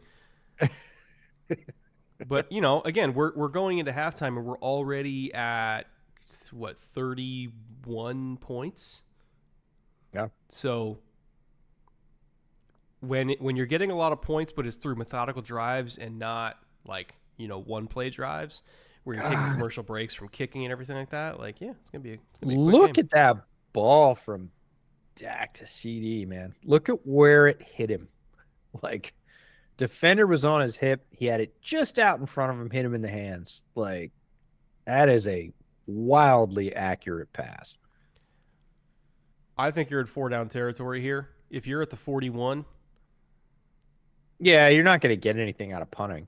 yeah, I would just give him a double call right here, and if we don't get it here, then we race and we go again. Bobby Wagner still getting it done. So amazing. Left, went to the Rams, came back, re-signed with the Hawks, and just is not in any way done. Still a very effective NFL player. Oh, they went with the sneak out of the eye. Didn't even go for a tush push there. They went more.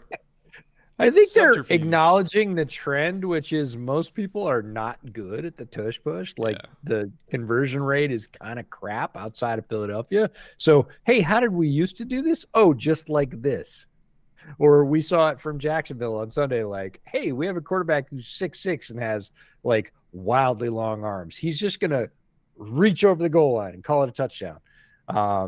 Teams are starting to kind of adapt. I think tush push was, or brotherly shove, whichever way you choose to label it, was sort of the fad of the first like 6 or 7 weeks. And then a bunch of teams were like, man, we get stuff doing that every time. We should try something else. Really interesting power RPO there, where they had a bubble screen to CD on the backside of a power run, and if they got numbers, which they got numbers there, it was an automatic throw to CD on the screen, and they got 7 out of it. Interested to see if they come back to that again, or if they set up like a fake screen and you go later in the game off of that. All right. Pollard grinding out a first down there. Want to shout out JR Krezel for $4.99. First ever super chat. Thank you, JR. What do you see the Bears drafting with their 2 top picks? Personally, I see QB. He says Caleb. Then wide receiver, Neighbors, or wide receiver, Marvin Harrison Jr. Then QB Daniels. Future is good. Top 2 picks, I do believe that they will end up with a quarterback. After that, yes, they do need wide receiver help as well. If they can get Marvin, if they end up with that pick, they will take him. And I believe that is a smart thing to do. If not, it'll be really interesting to see how much they believe in their young tackles. I believe in their young tackles, or whether or not they would go for one of the pass rushers up high. That's really the only other pick I think they could justify spending.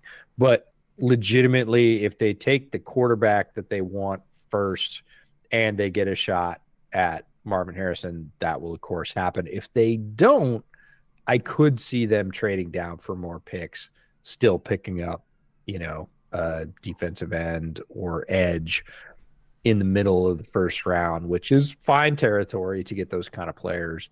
And again, adding some other picks for ammunition to go get things like center, which they desperately need later on. But you're not going to pick a center, in the top half of the first round typically. So, Yeah. quarterback, most likely. Wide receiver, yes. And then, if you don't necessarily get the guy, do you trade down and get some more picks and still get a player that you really need? Ooh, boy. Dak. Watch this ball to Cooks. Yeah. I I like the fact that Cooks is actually having a game for the first time in a bit. Like, that one might have phased through the DB's hands. I gotta see slow-mo on this one. yeah, here it is. Yo. Oh, just not quite, but close. And Brown's tackle attempt? Not super great on the tackle attempt, but boy, what a gutsy ball.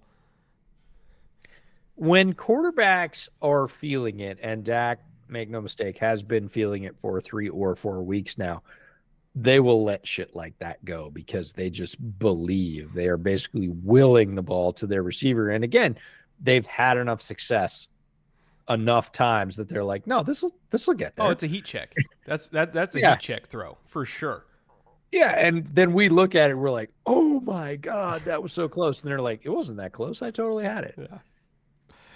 Max Robinson for $5. Turned 25 yesterday, so happy birthday to you, Max.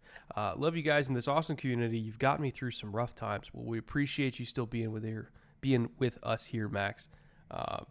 You've been here every single TNF stream. You've been here every single bootleg episode. It does not go unnoticed, and you're a very valued member of this community. We appreciate you for being here, and also happy birthday, the big 2-5. You have one more year of your body feeling normal. And then once you get to 26, it starts falling apart. So, use it while you can, bud. I'll say that. Your knees are just going to, literally the day you turn 26, you're going to wake up swollen. Jeez. Not understand what's Don't going you on. even start with me. All right, Echo Warrior, you put in a thing, said maybe we missed your super chat. I believe we did for $9.99. Thank you very much. Sup, guys? Random thought. Should the Vikes start Hall? I feel like he can at least do what Dobbs is doing running wise and might be better in structure since he's been there since the draft.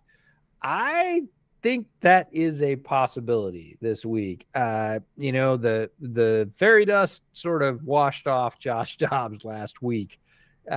He was on a roll, and if he had continued that way, I don't think there's any way that they replace him. But quarterbacks and former quarterbacks like Kevin O'Connell will ride the hot hand, and rightfully so. And they might believe that Hall gives them a little bit more spark. They don't want to stay with somebody that's necessarily had a down week. Does that guarantee in any way that'll happen? No. I could see them starting Jaren Hall and actually kind of back it at the same time. Be like, yeah, I think he gives you a little bit more, again, than the Josh Dobbs that we saw last week, which honestly, when you got guys, veterans that come in like Dobbs or Minshew, whatever, they're good for 3 or 4 weeks, and then DCs have film on them, and they're like, they start locking them down, and they sort of revert to what they are.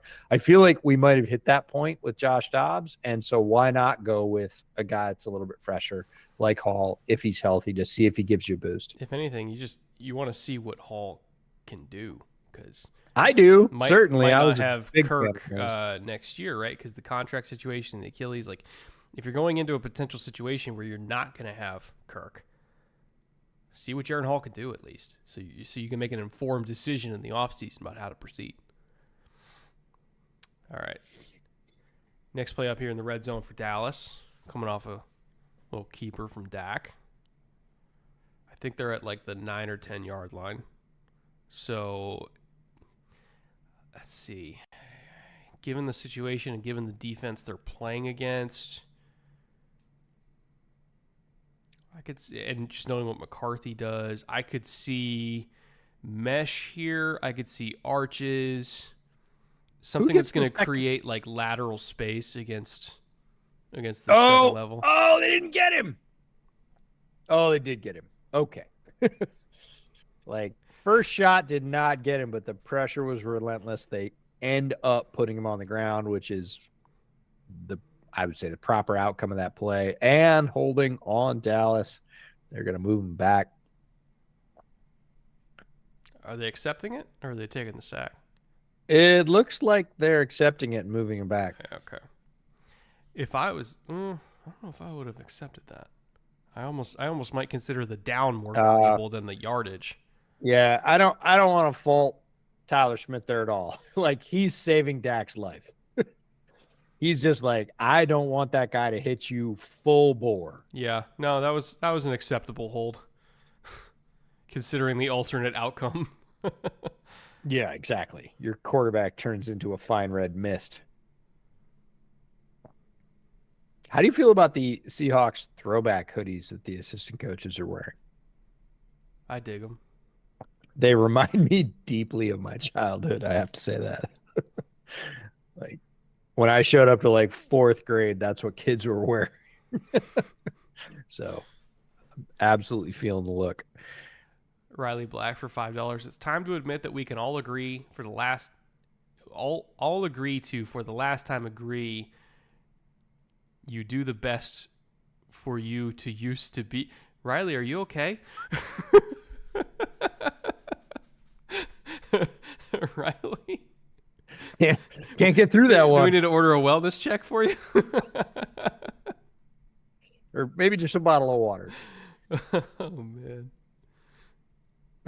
We've got one for $4.99 from Ike. Been a watcher a little bit before you guys had to take Justin H. That would be Justin Herbert. I want to know some of you guys' best and worst takes. Keep up the great work. Oh, there are many of best and worst. Dak, not gonna make it to the end zone. Go for best and worst takes. Geez, there's so many worsts. And those are the ones that keep me up at night. In terms of best, it's for me, it's like UDFAs. It's guys that were purely UDFAs that I saw something in, really believed in, and have gone on to have a significant role in the league. This game in particular, that would be Marquise Bell. I picked Marquise Bell as a defensive gem the year he came out. Didn't end up getting drafted. Dallas picks him up. He's currently their starting weak side linebacker, showing many of the traits that he had in college. There are a bunch of those. Philip Daniels is another one. There's a lot of those, and I take great pride in those guys down the board that I saw something in, that I believed in, that came on to play really, really good football. Oh, Dak gets in. Flag. What's the flag for? Might be a hold. Couldn't quite Given where it was tell. thrown, I'm going to say hold. Yep. And there it is. Terrence Steele, right tackle. Yeah. Because that's where Dak ran, and if you don't let go quick enough. Yeah. If you get a handful of jersey, you get your hand outside the frame. Let's see what happens on this one. For my worst takes, by the way, a lot of it was... Oh, so close. He let go really quick, but not quick enough. A lot of my worst takes, it just comes down to me not adapting quick enough to what good modern quarterback prospects are. And, I spent a lot of time growing up, and especially like my younger years in sports media, having a certain belief of what a good quarterback prospect was, mechanics in the pocket, good mechanics as a thrower, have to be super experienced. Is it like, all the Bill Parcells rules, like that's just what I believed of what a good prospect was, right? And up to that point, like nobody had ever come out of an air raid system and succeeded in the NFL. Like the closest to it was Case Keenum, in 2017, basically, or even earlier in Houston. And so I was like, I don't know, this Pat Mahomes guy coming out of air raid, didn't win a lot. I was like, it's never worked before, so I didn't believe in it. And Justin Herbert coming out of an Oregon system that was just horrifically designed, and I was like, he's making mental mistakes, and like, why are they calling 28% screens? Like, do they not believe in Justin Herbert? Like, why should I believe in Justin Herbert if their coaching staff is calling plays like they don't believe in Justin Herbert? And then Josh Allen at Wyoming. Like, not that I hated Allen as a prospect, but I was like, I don't really know how to evaluate this. Like, the fucking average depth of targets, like 14 yards. Like, what do I do with this? And I think I was too slow to adapt to what the traits of good modern quarterback prospects are, which is it's not necessarily needing to have the cleanest mechanics or the most refined throwing motion or the most starts. It's, do you have physical tools to get you through the rough times of being a rookie in the NFL? Because there will be rough times. Do you have the ability to be coached and to learn?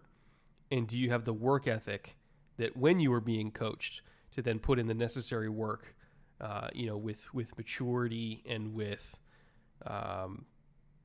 humility to work on your craft? And a lot of the best young quarterbacks that we've seen come into the NFL, whether it's Lamar, whether it's Pat, whether it's Allen, whether it's Herbert, I would even throw Dak. Like Dak when he was coming out of Mississippi State, like super mobile, everything like that. There was a lot of things wrong with Dak on the sheet, but he was disciplined. He had a great work ethic. He was mature, and he had tools. You just had to believe in him. And when he came in, on staff, like they were running a lot of the same offensive concepts that they did at Mississippi State to kind of ease him into it, right? That the old single back spread stuff. And so I learned my lesson with a lot of bad quarterback takes because I was conditioned for so long to believe what a good quarterback prospect was. And then all of a sudden the NFL started adapting to these guys that didn't have traditionally good quarterback profiles. And you started to see guys that in the 90s or 2000s probably would have failed. All of a sudden now they're succeeding because coaches have changed their approach. And that definitely changed my approach to scouting these guys, because now it's, yes, here is what is wrong, but there's tools, there's work ethic, there's maturity. If they go to the right system, it will work. And that's why I believe in Caleb. Like there's a lot wrong with Caleb in terms of, how he handles pressure in the pocket and running himself into trouble. Like there's it's not perfect, but I believe in the work ethic. I believe in the talent. I believe in the coachability. And that's why I ultimately think Caleb's going to be fine. Years ago, I probably would have looked at Caleb on tape and been like, I don't know about this. But Pat Mahomes' success and Herbert's success and Lamar's success and all these guys has now created, at least for me, it's created a new set of priorities for what I actually look for. So. And I think that's, as analysts, that's the thing that we need to look for. For me, much shorter story is Deion Jones. Like Deion Jones was too light. Like I was like, he's too light. He can't play linebacker. He's too light. Like he was 218, 220 or soaking something. Wet. Yeah. And at that time, like that was too light, right? That was, again, the traditional wisdom, kind of like your Parcellsian, quarterback characteristics. Like that was just, it was a sort of non-negotiable. And I was like, somebody's just going to run a guard over his face that weighs 320 and forget it. He's washed out of the play. Deion Jones comes in and as a rookie has whatever it is, 105 tackles or something, leads the league. And, and I was like, oh, okay, I need to adapt. The league is changing. A lighter linebacker, interior linebacker profile is not a death knell. They can be very effective at that weight. I need to not use that as a complete dequalifier and instead look at the other talents, look at the other qualities they have, how those relate to the job they're asking to, they're being asked to do now as opposed to the job they used to do, and adjust. And that was one of the big ones for me, is because I was like, Deion Jones, not going to work. And not only did he work, he came in and was exceptional. And it was like, oh, okay, what's required is new, and I need to adapt to that. Nice catch by JSN. Look at that. They're finally starting to get him involved more. I Finally. told you it was coming. That was my soapbox. Only Was took that they 3 months. I said they were saving him for the second half of the season, and deeply I was just compensating. I was hoping, You were hoping that was true. And now that it is, I can, qualify it as a win. But boy, am I relieved, because they need to get him more involved. He is a talented player that can help them. They also really need to get some more help for Jason Peters against Micah. Oh my God. Look at that. See, right as soon as I said it, I was like, they need to help out Peters against Micah. He just dusted him, like completely dusted him. It's Barely got hands on. Are they calling roughing the passer on that? I don't know. All right, Hen Dog for $9.99. Opinions. What if McDermott gets fired in Buffalo and they go looking for a particular Kellen Moore to fix the Josh Allen issues that have popped up since the leaving of one Brian Dable? It would be really interesting. He's gonna be a head coach somewhere.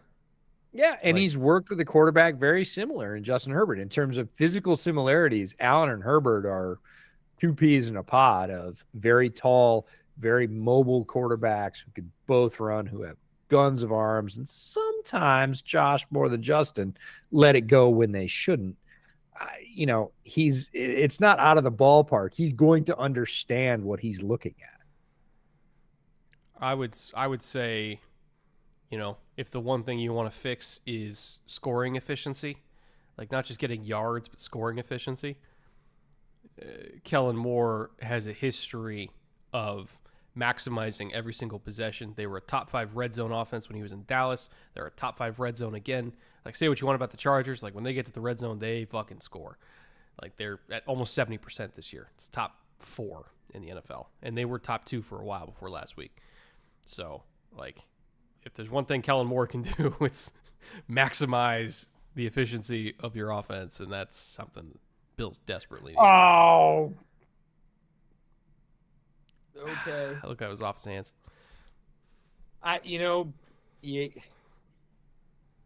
That is a very good player who does that very infrequently, doing it right there. Yeah. Like, great job by Gino, sensing pressure, feels it, steps up, changes his arm angle, drops that ball out, on target, can't catch it for him. Did he get tipped by foul? I don't think it did. Maybe it did, but maybe. All right, 2nd and 5. You got 33 seconds left. Holy no timeouts. That was a protection bust if I've ever seen one. People are like, well, I don't know if he's being very effective playing quarterback. Literally had pressure in his face at like 0.7 seconds.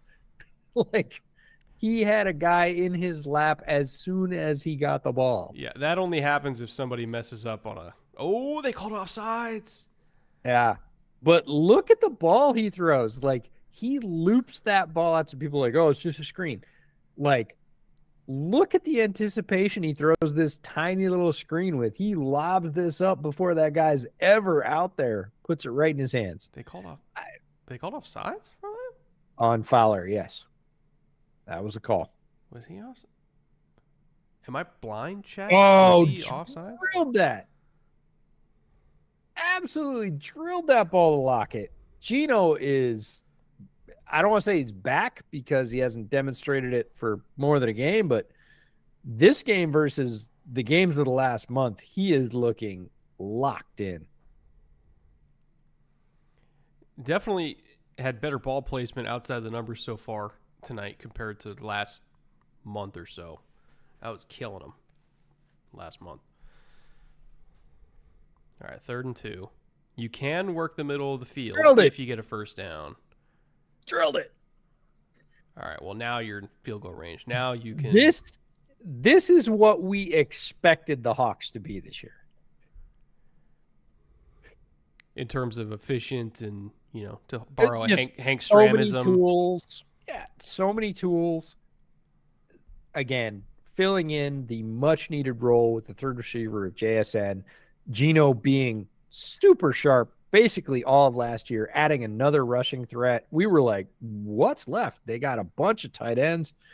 We like their young offensive linemen who have both missed time with injury. We understand. But like, oh, let's go. A deep All ball right. to JSN in this economy? Look at when he threw that ball, though. Like, people aren't going to appreciate this throw until they go back to the all 22. Well, what I want to like, did you see the formation they were in? That triple stack, the totem. Right, but does he hold it? Oh, I don't know. It doesn't move a lot. They called it a touchdown on the field, correct? I don't think they're going to overturn that. No, they called it a touchdown on the field. It doesn't really move. Also, I mean, penalty. His shoulder did get tugged too, so it's like either way, they're at the one. Also a penalty. I don't think they're going to overturn that. Back to the throw. Yeah. This is a brilliant throw. I'm just going to say that off the TV copy. When you go back to the all 22 and you see when Geno lets this go and in what situation Geno lets this go, this is an unreal throw. Geno's back, man. Maybe. Possibly. Sure looks like it. Possibly, like, maybe. at least for this game. Unreal throw. Great touchdown catch. Okay, here. They're going to show the overhead. Yeah, look at this. Look at this totem. Look at the press. He's got a guy in his face. JSN still going vertical at that point. Like, he's not even turning to the corner yet. Geno lets it go like right here.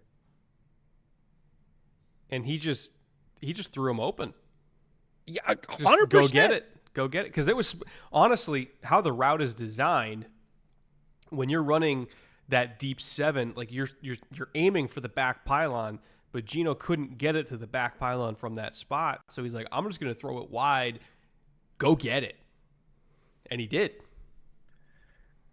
Oh, I want this to stand just because it's cool.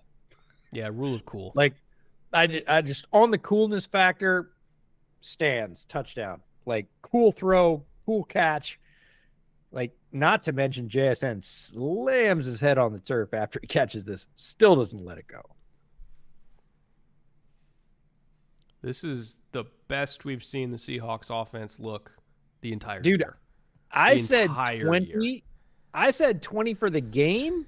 We are 7 seconds to halftime. They're at 20. Yeah. It's the first time they've looked like the Seahawks. It's the first time they've looked really dangerous on offense. Curtis Rogers for $10. Love the content. You two have got me into analysis, and I love how accessible you make the intricacies of the game. Question. First of all, thank you. Question. How would the 2018 QB order go if it were drafted this year as prospects? So off the top of my head, Allen and Lamar were in that class. Lamar would go first. Allen would go second. And then Baker would go third. I think Darnold would go fourth. Who else was there? Who else is in that? Is that so was Baker, is Darnold, Allen, Lamar? There was a fifth quarterback at the first round that year too. Right? I'm shocked you can remember that off the cuff because people might not know this about me. I flush each year's class like 6 months after it happens because I'm into the next class. And there's no way to like continually pump in my brain. There's no way to continually pump like 350 to 450 prospects through every year and hold the old ones. Like the short term won't hold that. So I would literally have had to go on to Wikipedia, gone to the 2018 class, and then gone, oh yeah, Lamar, Josh. Like I can't do that. Like if you said the year before that, the year after that, I was like, I would go look it up because I know I can look it up. Oh, did they? They went for 2 and got it? No, they called it back. I think they just took the PI. Oh, took the PI, which took them down to the 1? Yeah, but they still got the touchdown anyway to Fant. That sucks for for JSN, but at least the Seahawks scored. I don't mind. Again, like the Cowboys defenders are not going to forget that. Like, Yeah. oh, damn, man, we got to cover every inch. This guy is hitting it. Like, and they did not see that on tape coming in. If they've been watching the last month of games, they came in feeling like they were going to be defending a very different quarterback tonight. Oh, my God. McCarthy called a timeout right before the snap. I saw that. They're going to make this as difficult as possible. Fucking A, man. Good for them. I feel like the Seahawks might just roll over it anyways and be like, we'll score a third touchdown. It's cool. We got it. It's no big deal. Whereas in weeks past, I would not have said that. Right now, they feel like that's them. Yep. Drilled it. They are on. Make them do it 3 times. Yeah, but they're like, we've got it. We got another one in our pocket. You want to call it? Oh, there's a flag. They're going to make him do it one more time. Look at Pete. Oh, new gum for Pete. New gum for Pete. Oh, penalty decline. They called it on the Cowboys. All right. Deron Bland is having a night versus DK, man. That's a crazy scenario. He is not loving it. Look at Gino, though. He's just throwing darts, man. Drops the arm angle and just goes right there. I'm going to put it between the 1 and the 4. Big man's going to catch it. How demoralizing is that, though, for Dallas, where it's like we got scored on 3 plays in a row? It's like, good God, dude, we can't stop this man. No, and they don't look at like, again, that would have just absolutely jacked the Seahawks off the tracks during last month. They don't even look phased. They're like, all right, sure, give it to us again. Let's go. Run it back. No, they're going to score. Yeah, it's not been a great night for Deron Bland. Yeah, if they hit that kind of rhythm, if the Hawks hit that kind of rhythm, make no mistake, they're going to the playoffs and they're going to win a game. Like, it is a dangerous team if they are on that kind of roll, because they have not looked like this year in phase either way. And yeah, Gino looks very different. To finish answering your question, Curtis, in terms of who the 5th quarterback would be, it's not Josh Rosen, it's Mason Rudolph. Which, like, not great, but I'm just saying, if we're ordering them, I'm just dude, that Kyle Lauletta. So back to the earlier question about misses. I was a huge Josh Rosen stan. Everybody was. Again, something. Well, not actually, no, it would be Mike White, not Mason Rudolph. It'd be Mike White. It did cause me. Josh Rosen caused me over the course of his NFL career, because it was multiple stops, right? I was like, no, the next one will be where he flourishes. Next one will be where he flourishes. And I had to go back and look at what made Josh Rosen not flourish, and then say, okay, I need to apply that to future quarterbacks as they go in, because this is a defining trait. And it's like wide receivers. Like, we have all had wide receivers who we loved and thought were going to flourish. And they, for instance, can't win against man coverage. Mm-hmm. And if you can't win against man coverage in the NFL, it is going to show. Period. End of story. You might be semi-effective. You are never going to be dominant. If you cannot beat man coverage in the NFL, and a lot of guys in college don't have to beat it, like, if you cannot adapt to beat man coverage in the NFL, if you do not have that in your skill set, I don't care what your measurables are. Like, you are not going to win. And so you just need to apply that, because, and this happens every year. I know you can speak to this, Brett. Like, college fans get all up in your mentions. They get all sensy when you say that their favorite college football hero is not going to be a great NFL player because of one reason or another. For receivers, like, hey, he sucks against press man. Like, he's great. He had 1 billion yards and he led our team to like 10 wins. I don't care. Like, he's not going to have those same opportunities. The league is different. I will say. And people have trouble sometimes they're right. Like, all the Houston fans that were in my mentions, where I was like, I don't know about Tank Dell holding up at 165 pounds or whatever. And all the fans in your mentions. What about your podcast partner? I know, but I can't tell you how many DMs I got from Cougar fans that were like, trust us. They were like, EJ's right. You should listen to him. One of them literally said that. They literally said EJ is smarter than you. In this one particular case, I'll take it. Like, yes. And then all the BYU fans that were like, okay, everything you said about Puka is accurate. Please listen to EJ. No, but Puka was always about injury. Like, that was and if Puka had got injured in the preseason and then gone on IR for the year, like, everybody would have been like, you said Puka was going to be amazing. You didn't do anything. Like, and they would have been completely justified because that had been his story throughout his time at Washington, his time at BYU, his time at Senior Bowl. Like, it's well chronicled. Like, he has not been able to beat the injury bug. Whenever he's been healthy, he's been amazing, right? But of course, he stays healthy once he's in the NFL. Go figure. And that's what I said is I would use one of my 3 genie wishes for the NFL to keep Puka Nacua healthy because I want to see it. And apparently I got to pull the cork out of the bottle, and that was one of my wishes. And everybody got to see what Puka can do when he's healthy.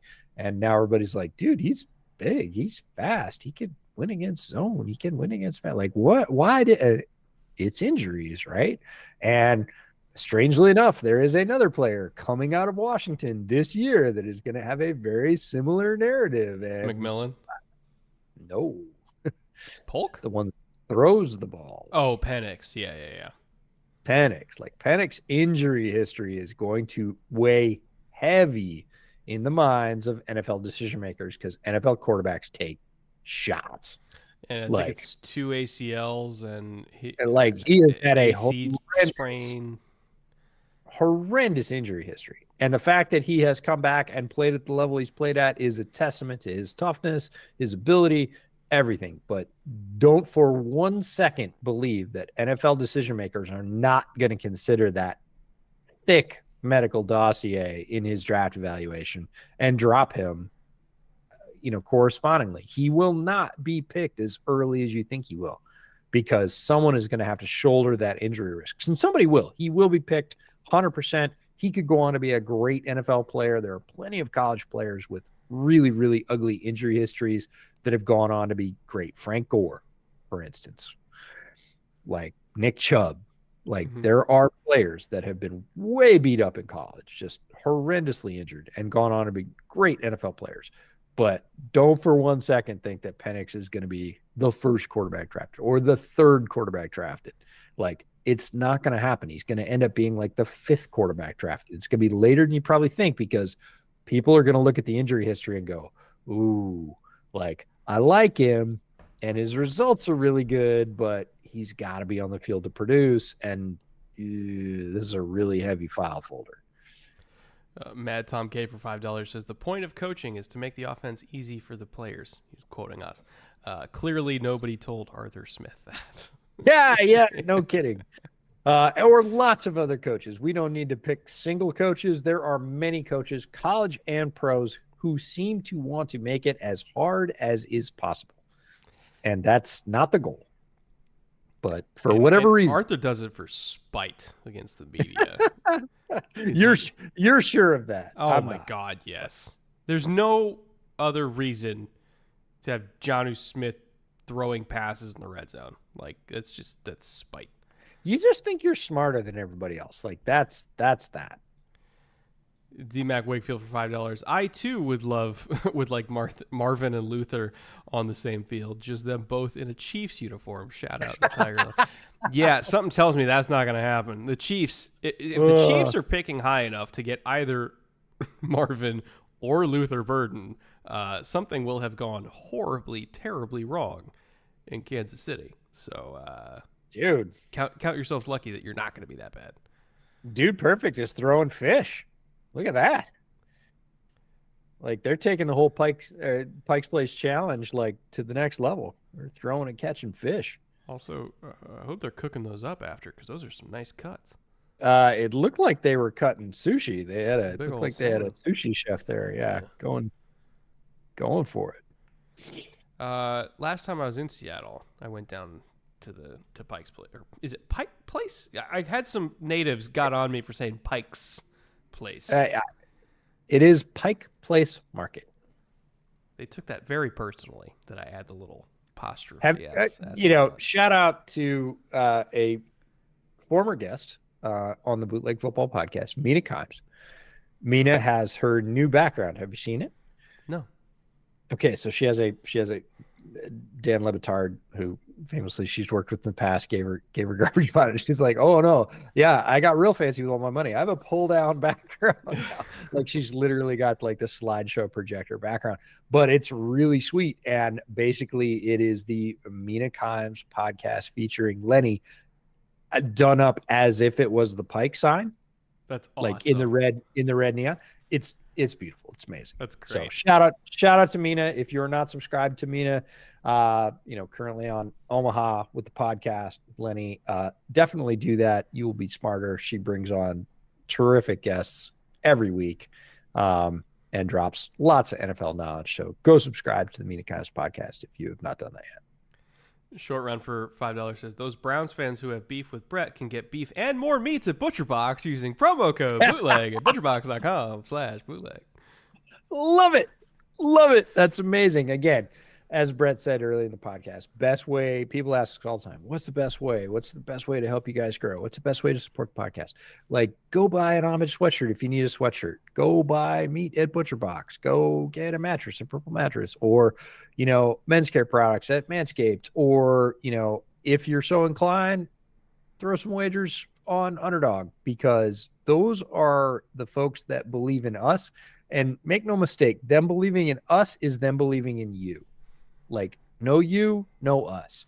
So support them. They support us. That's the best possible way to do it. It's a symbiotic relationship, so to speak. 100%. Store for $5. With the amount of alpha wide receivers getting new contracts this offseason, how much do you think Jefferson, Lamb, and Chase will get?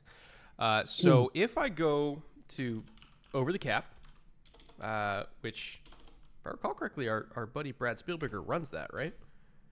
He is half of that. He and Jason. Over the cap. Yeah. So if we're looking at wide receivers right now, in terms of what the top of the receiver market is right now. So Tyreek is at 30 a year. Devontae is at 28. Kupp is at 26.7. So, and again, Tyreek deal was a couple years ago at this point. I would imagine with how much the cap has gone up, Jefferson being a young wide receiver one, like considerably less mileage than Tyreek, and is arguably the best receiver in the game, they're going to start at 35, and the team will probably walk him down to like 33.5 or 34 is my guess. There's going to be a big jump in the market because the Tyreek deal, remember that happened when the Christian Kirk step up happened? Yeah. And so there's going to be another step up. It's going to be like 34.5, I would say, 34.5. And I would say Chase is going to match, and then T will get because T's durability is an issue. And but he'll be a step down. Like when you're talking about 28. Justin Jefferson, you're talking about one of the best players in the NFL. Not the best wide receiver. Yes, he is probably the best wide receiver, but he is one of the best players in the NFL. Those guys get different deals. Mm-hmm. Those guys reset markets. They not only reset their own position market, they also reset averages for the rest of the NFL because they're one of the top 15, 20 players in the entire league. Easily. Like they are a tier above. You can't, it's like, oh, well, what will somebody pay in draft compensation for a quarterback? The answer is whatever they're allowed to. Like they will push it as far as it goes. For guys like Jefferson, that's what will happen. For guys like T, it will be below that because he is very good, but not that good. I agree with you. For guys like Jamar Chase, he's going to say, well, Justin got blank and I'm right there. And he has a pretty good argument that he is not far off. Yeah, I would say T will get in the high 20s from Carolina. Like I think that's where he's, because they need it. And they have to overpay to get him because they know it's not an ideal situation. It's not like, hey, I mean, let's be honest. You're leaving Burrow to go play with Bryce Young. Yeah. Like that's That's what it is. All right. That's what it is. That's what it is. All right. I'm gonna take a quick break. Go get refills on LaCroix, and I have a special beer for the second half as well. Oh, can't wait to see it. All right. In the meantime, I'll keep going through super chats. We got one from Wade Knoll for $5. He said, "Huge Husker here. What are your thoughts on Matt Rule? Can he get us competing with the likes of Iowa and Wisconsin? Thoughts on their quarterback situation?" If I recall correctly, they had 3 different quarterbacks this year at Nebraska. Trying to figure out who's going to be the guy there. I would imagine they're going to try to work the portal again going into 2024. I will say with Matt Rule, he was really good at Temple. He was really good at Baylor. And then he went to the NFL and he was not so good. And there was a bunch of disagreements, right, between him and Joe Brady and between him and Tepper. And considering what Carolina looks like now in the post-Rule era, as weird as it is to say they were better under Matt Rule than they were this year,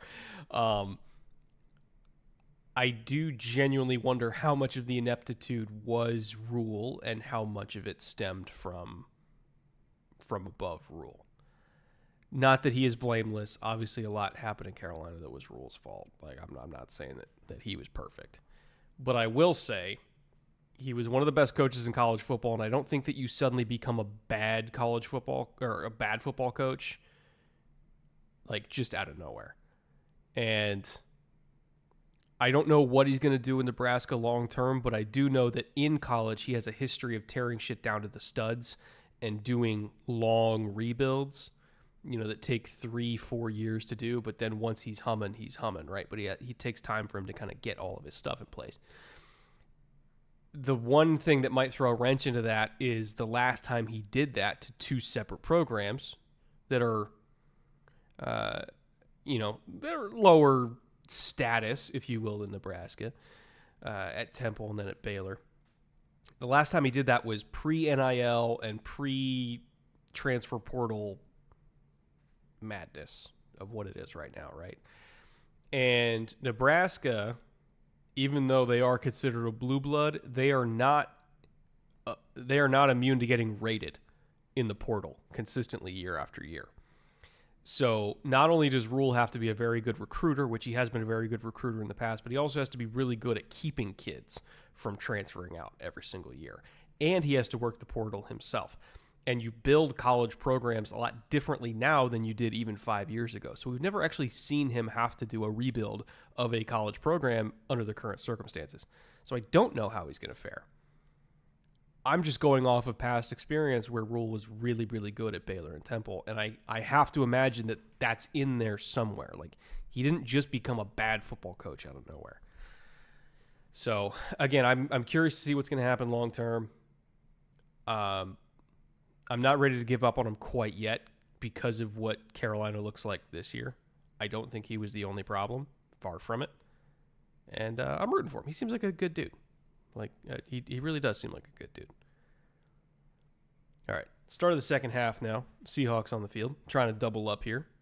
Got a score at the end of the first half, trying to tack on more.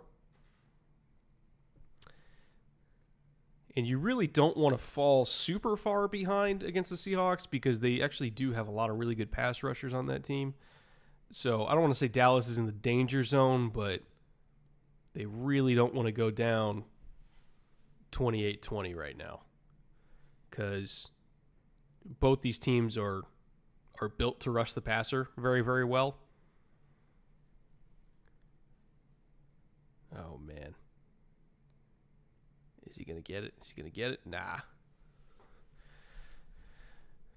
He just took the easy money in the flat. I thought he was going to try to set his feet and throw that deep 7, but he's just going to take the easy money. So we're setting up, not third and short, but third and shortish to medium. Typically going to be a man coverage down here for Dallas. We'll see if they maintain that. Oh, it's 3rd and 2. I thought it was a 3rd and 4. Still, typically a pretty heavy man coverage down for them.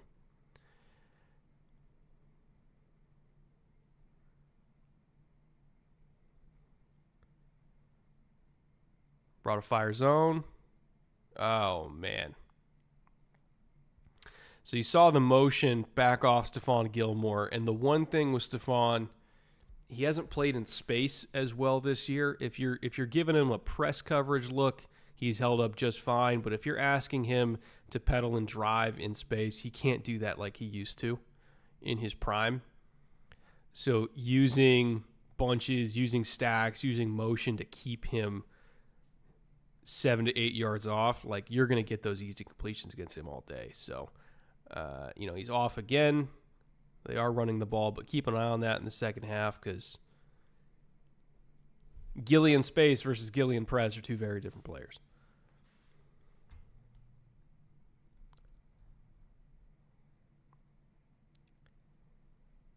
Dane for $5. What a weird series of events these last few plays have been. I'd say I wouldn't even call it weird. I would call it surprisingly exciting compared to what I thought this game was going to be going into it. I'll take the win. Where'd EJ go? He's refreshing his beer. He'll be back just a minute.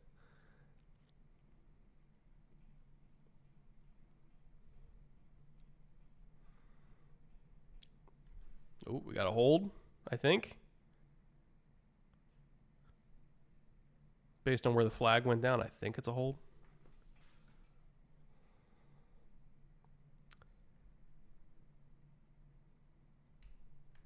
Here's a question. Is Stephon Gilmore a Hall of Famer?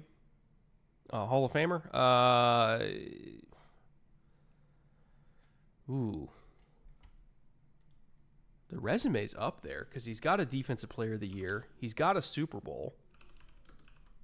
I don't know how many other DBs can say that.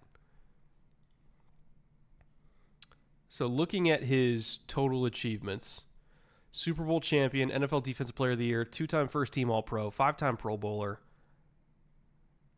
interceptions leader, all 2010 team for the Patriots, all dynasty team for the Patriots. Oh, off the hands. That's the thing is I don't know how many other corners have a defensive player. I mean, very few corners have Defensive Player of the Year, period. But Defensive Player of the Year plus a Super Bowl? Like, how many DBs have that? A handful ever? If that? Like, he might be one of like 2 or 3. It's a compelling resume. For a Hall of Famer.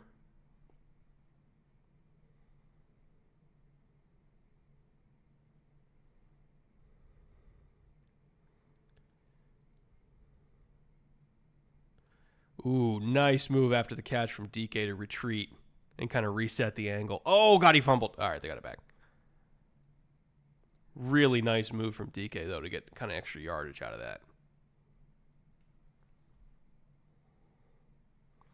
Why does Cowboys Stadium never get that loud? I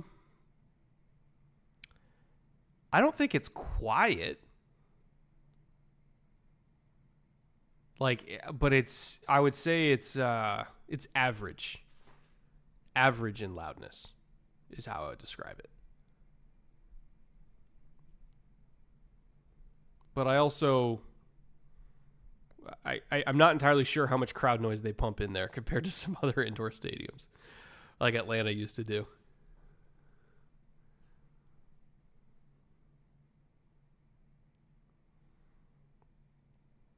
Six corners and 5 safeties and 1 Defensive Player of the Year. Yeah, so it's a rare thing. So to be a corner that gets a Defensive Player of the Year and a Super Bowl, like, he might be the only one.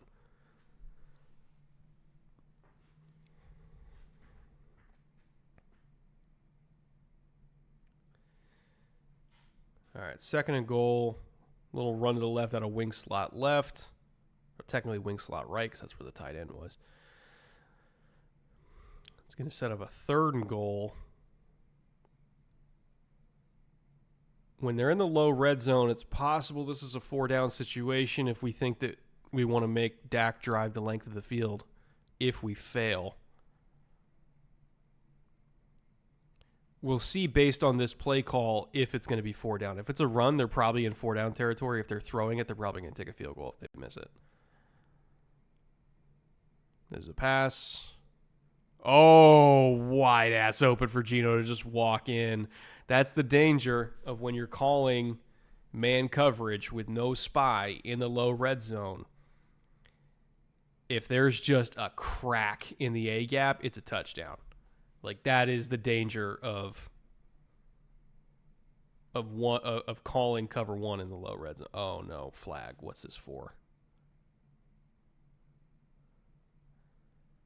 All right, hold on defense. All right. So I want to see. I don't think they were in one rat. If they were in one rat, there would have been a linebacker there. Were they in one dog? So it's 4/3.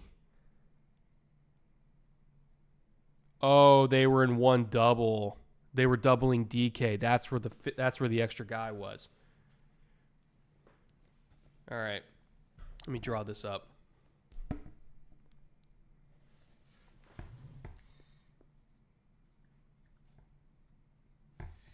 So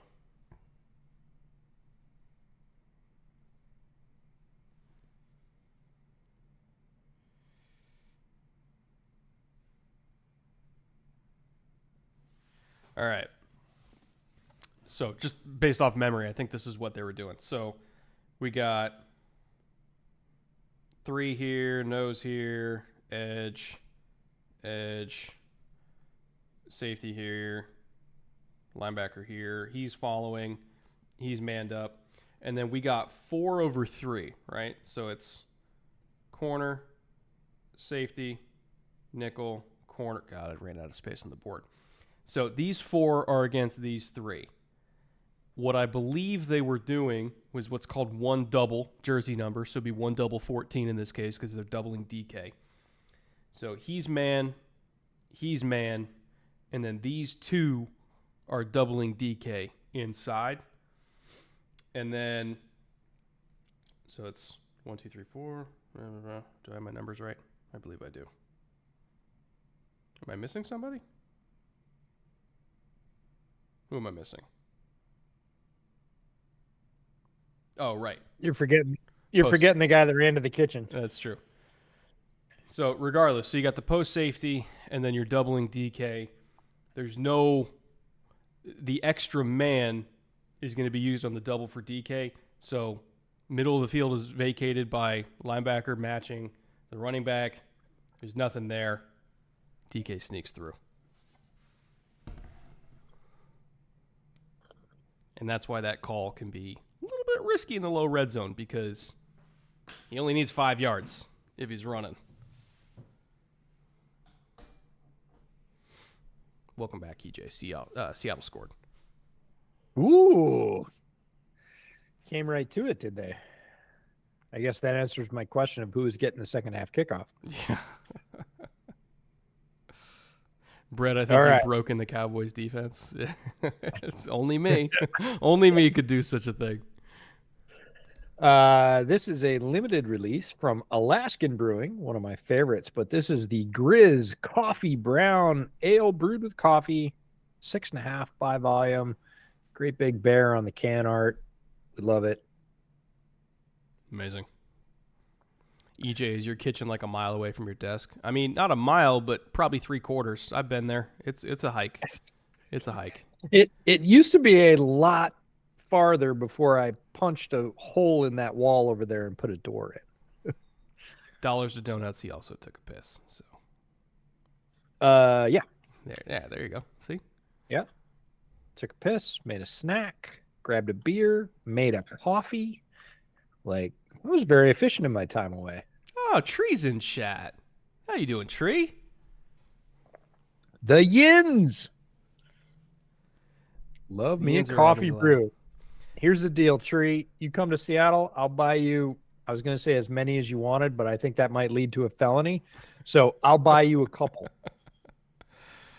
Oh, man. Is it Steelers on TNF next week? I think it might be. Yes, it is. Steelers, Patriots. Oh. Is the world ready for another Tree primetime Steelers stream? I don't know. I don't know. We'll find out. We'll find out. Oh, they got Brown for holding.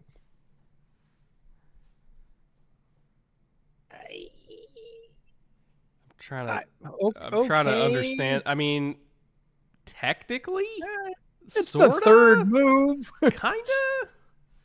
Is holding on the third move really holding? Oh, Tony Pollard slashing through for a few more than I'm used to seeing him get this season. That looks like a Tony Pollard run from previous seasons. Oh, Brooks is doubtful with an ankle. That is not great. That's not good.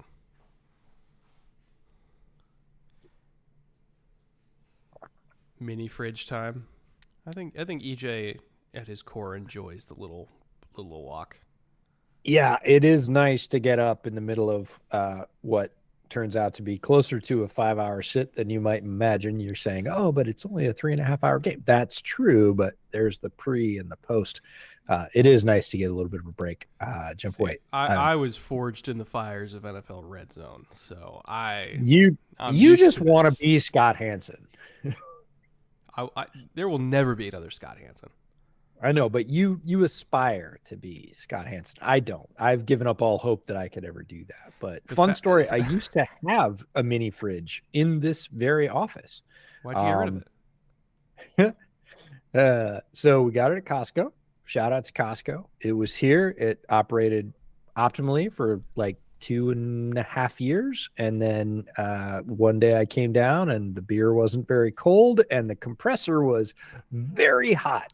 Oh, so I unplugged it and was like, oh, and we emptied it out. And I was like, well, all right, pretty good run. And my wife was like, no, we bought it at Costco. We can take it back.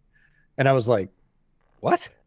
And so literally later that week, she took it back to Costco, took it to the returns desk, and they were like, great, here's your credit. For a 2-year-old mini fridge? 2.5.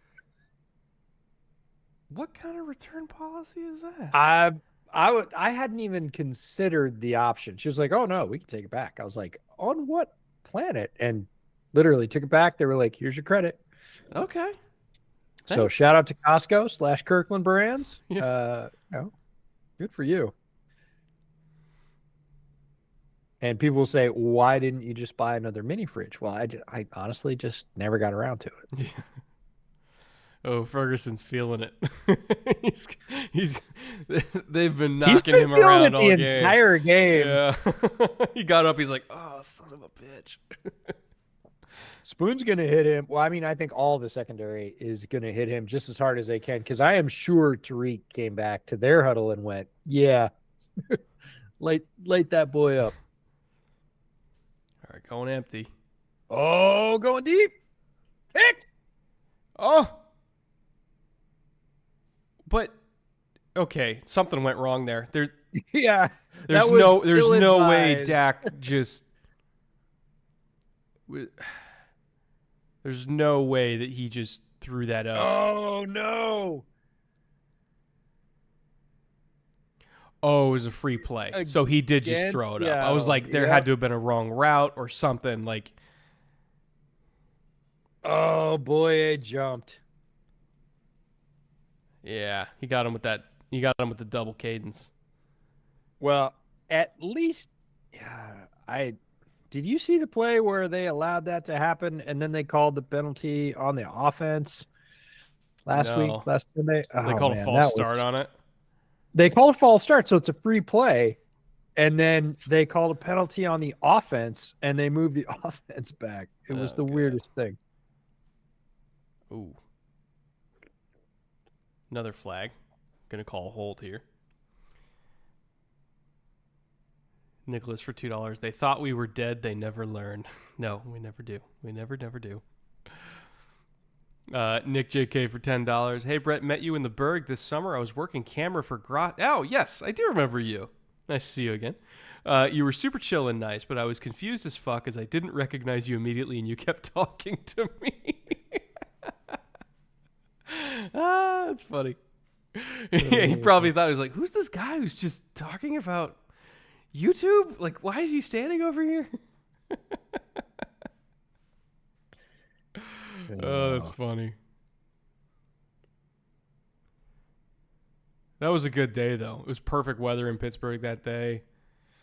Grossi was out meeting fans, and I just happened to be in Pittsburgh that weekend for a Paramore concert, and so I We walked over from downtown across the bridge over to the stadium. It was great. God, Pittsburgh in the summer is beautiful. I want to go back again. Maybe not in the winter, but Well, you know that we're gonna have people in Pittsburgh here pretty soon. Which people? Brad. Oh, that's right. I forgot he's moving out there. Yeah, so I believe they're gonna move in the springtime.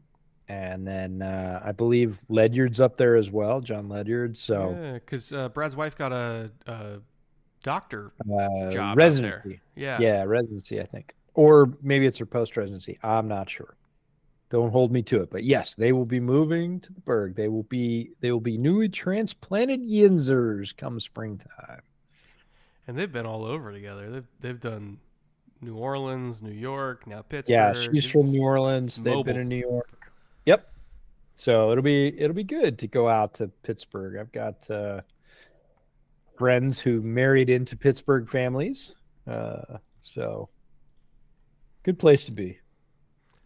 This has just been a straight up Big 12 game. Defense completely optional. But this is honestly, we can say that I hit the score. I just hit it way too early, like a quarter and a half early, because I said 28-20, and here we are at 28-20, but we got a lot of game left. I bet somebody else scores. Never wrong, just early. That's all. Yeah, I'm definitely early on this one. I probably will be wrong also. Total flags in this game's got to be double digits by now, too. Like, easily double digits by now. It certainly feels like NFL officials have been interested in getting their camera time every week.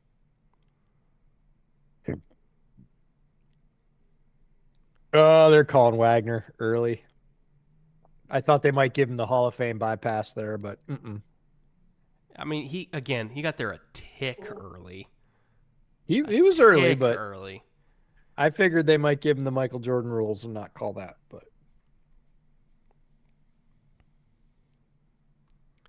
most of the NFL season's been Big 10, so it's nice to see Big 12.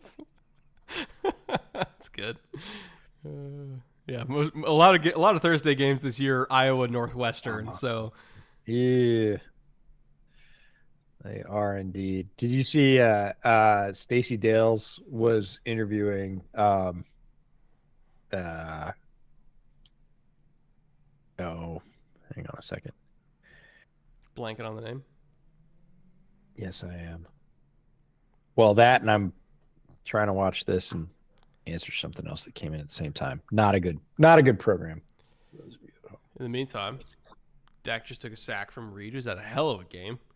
Multiple tackles for loss and a sack on that one. Coverage was good on the back end. So Stacey Dales was interviewing George Kittle. Yeah. Because she's got their game coming up this weekend. And she was like, what do you, to Kittle, what do you like about Brock Purdy? And he was like, well, can I give you a couple of things? And she's like, oh, of course, for sure. It's like, he never beat Iowa. I was like, it just never dies. The old Iowa State rivalry. It's never gonna another flag in the end zone. They are not. They are the opposite of letting them play tonight.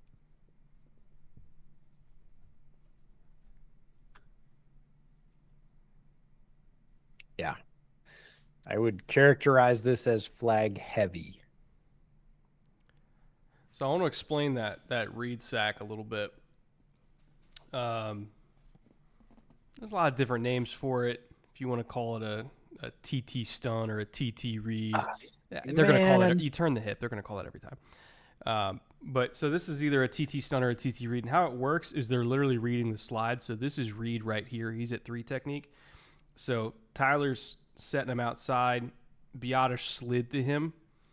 And anytime this nose on the other side, if the slide is away from him, he's going to chase the hip of this center, penetrate off of that, and basically create a wall of bodies. And if whoever the slide goes to, they know that they are now becoming the looper because the penetrator is going to be away from the slide. So again, he's reading that the slide is not coming to him, so he's chasing the center's hip, and he's going to run into that and collision that. This guy, he's going to slow play it because the slide's coming to him. He's going to loop around, and that's how Reed got home. It's just a little TT Reed. Ooh. Oh, God, Ferguson. Yeah, look at this, though. Look at this. He wants it, man. He's got a little TJ Hawkinson to him tonight. I've not seen, like, I scouted Ferguson. I have not seen this side of Jake Ferguson. He is in the chippy phase. He just earned a swat from Adams. Like, Jamal hit him in the face mask. Right here. Watch this. Watch this. Boop. Right there. Like, hey, son. And he is all about it. You are correct. He wants the smoke tonight. Good for him. Oh. So close. He almost got that. That's a tight ball. That's a very tight ball to hit.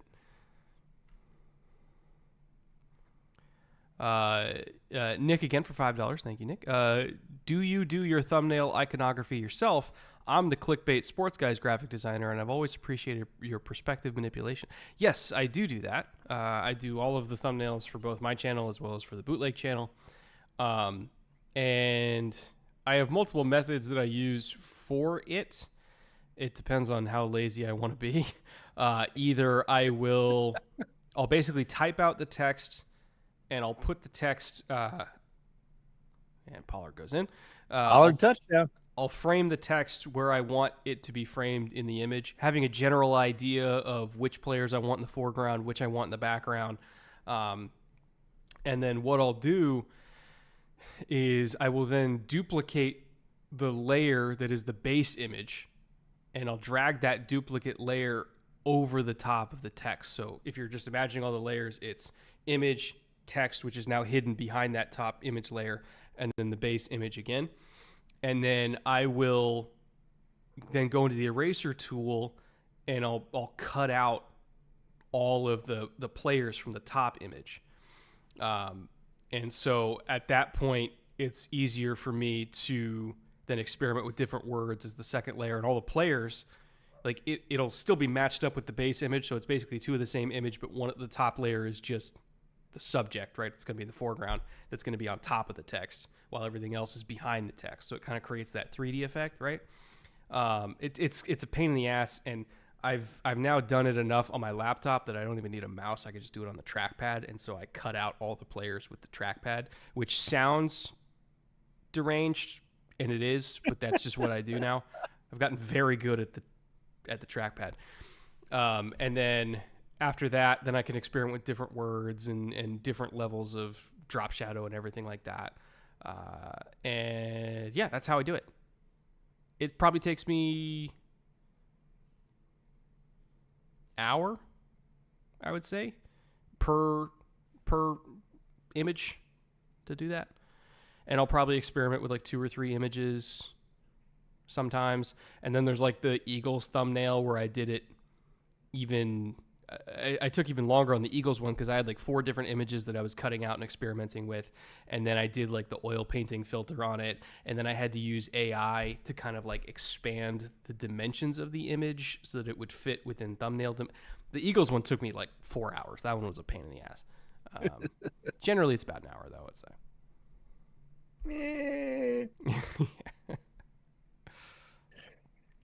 And again, I am not arguing in the results. The results are amazing, and this is why Brett is our DP in general, our director of photography in terms of lighting and framing and thumbnails and everything else visual about Bootleg. In terms of the on-camera product, that is clearly that guy over there. Yeah. So I'm not arguing with the results, but the time estimates I take a little issue with.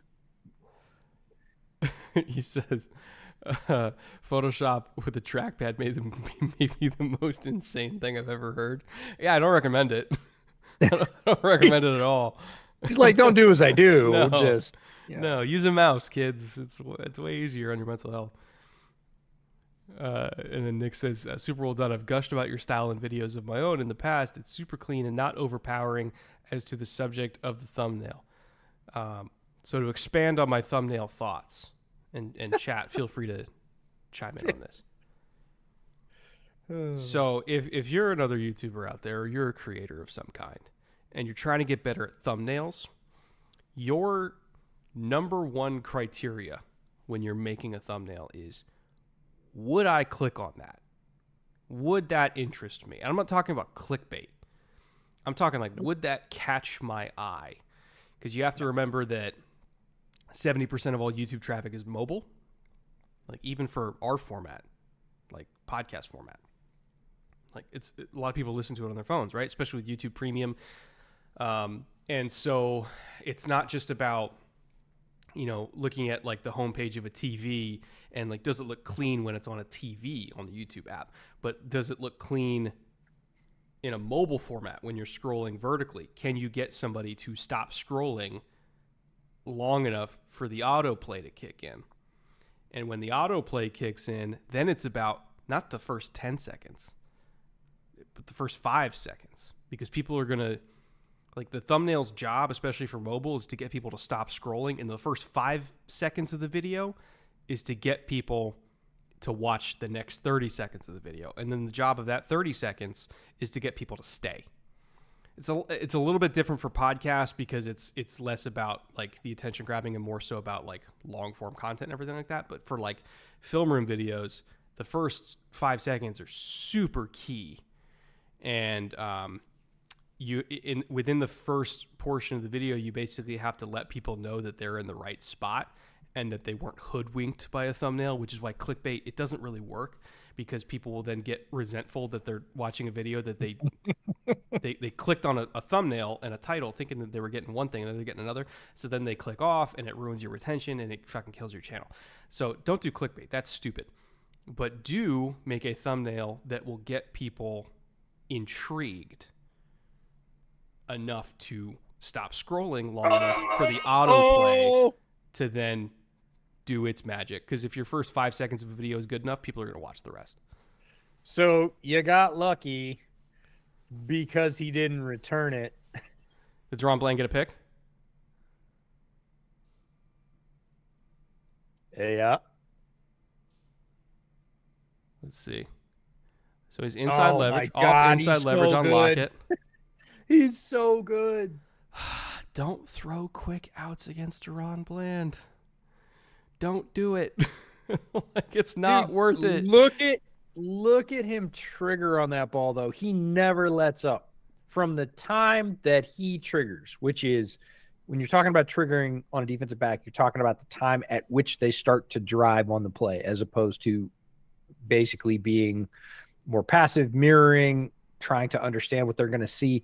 From the time he drives on that ball, he never stops. He drives all the way through Lockett's hip and right in front of him gets the pick. Like, he just he is 100% committed. He knows in his eyes that ball is coming, because if he's wrong and Lockett double moves him, he is going to be like pantsed for 20 yards. Yeah.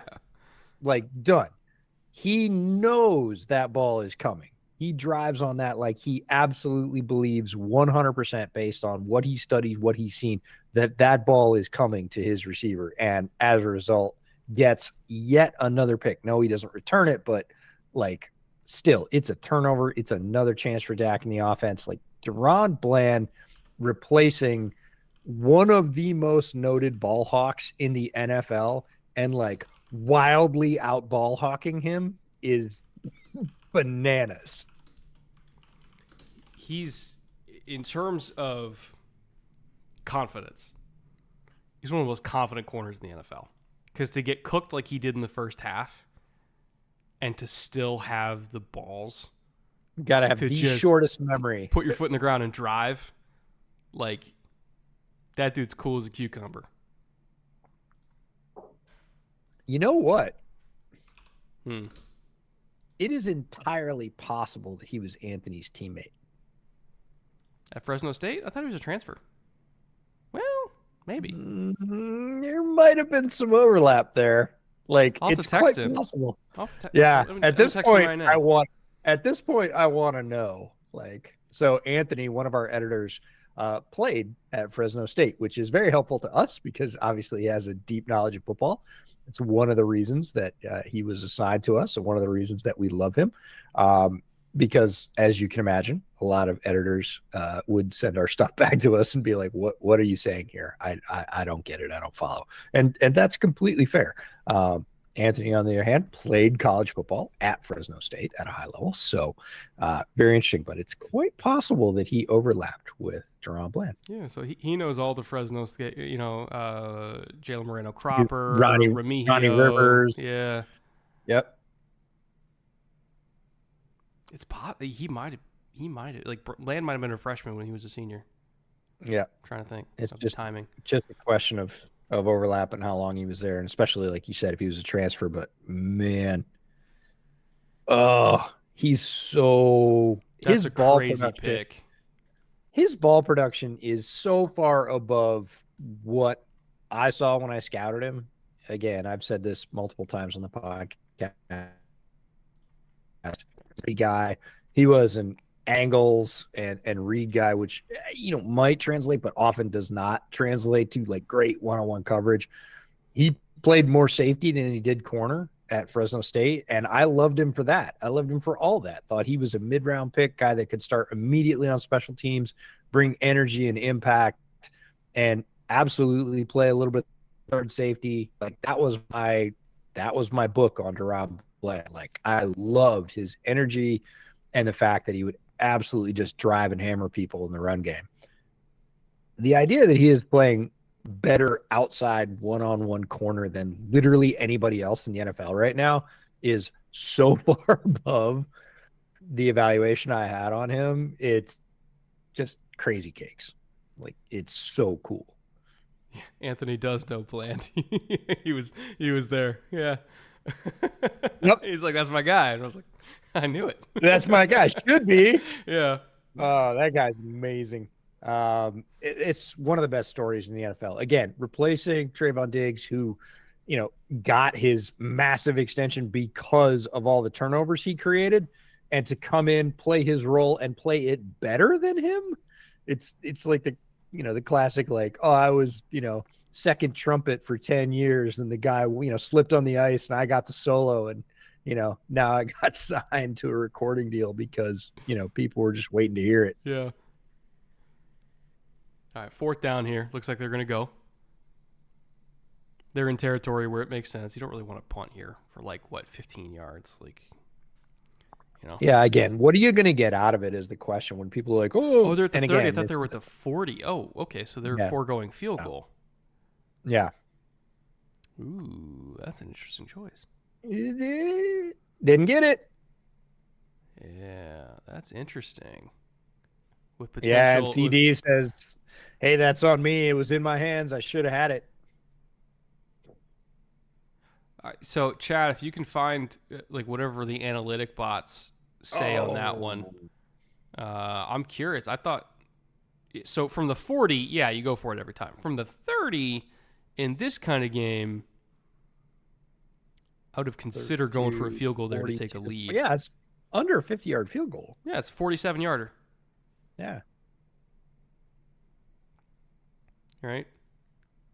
So, I would have strongly considered just taking the points to get a lead and not risk getting nothing. Because if you fail, then they get the ball at the 30, right?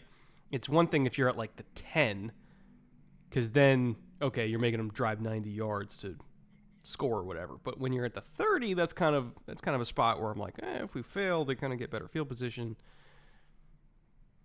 Next Gen said go for it, 57%. Okay. Maybe I'm just a conservative old ball coach, EJ. But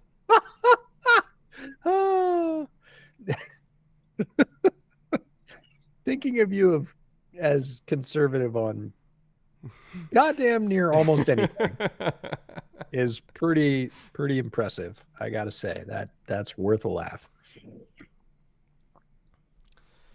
All I'm saying is These Seahawks receivers are seizing the means of their own production tonight, and it's working. So, what does that tell you? Power to the proletariat. Yes.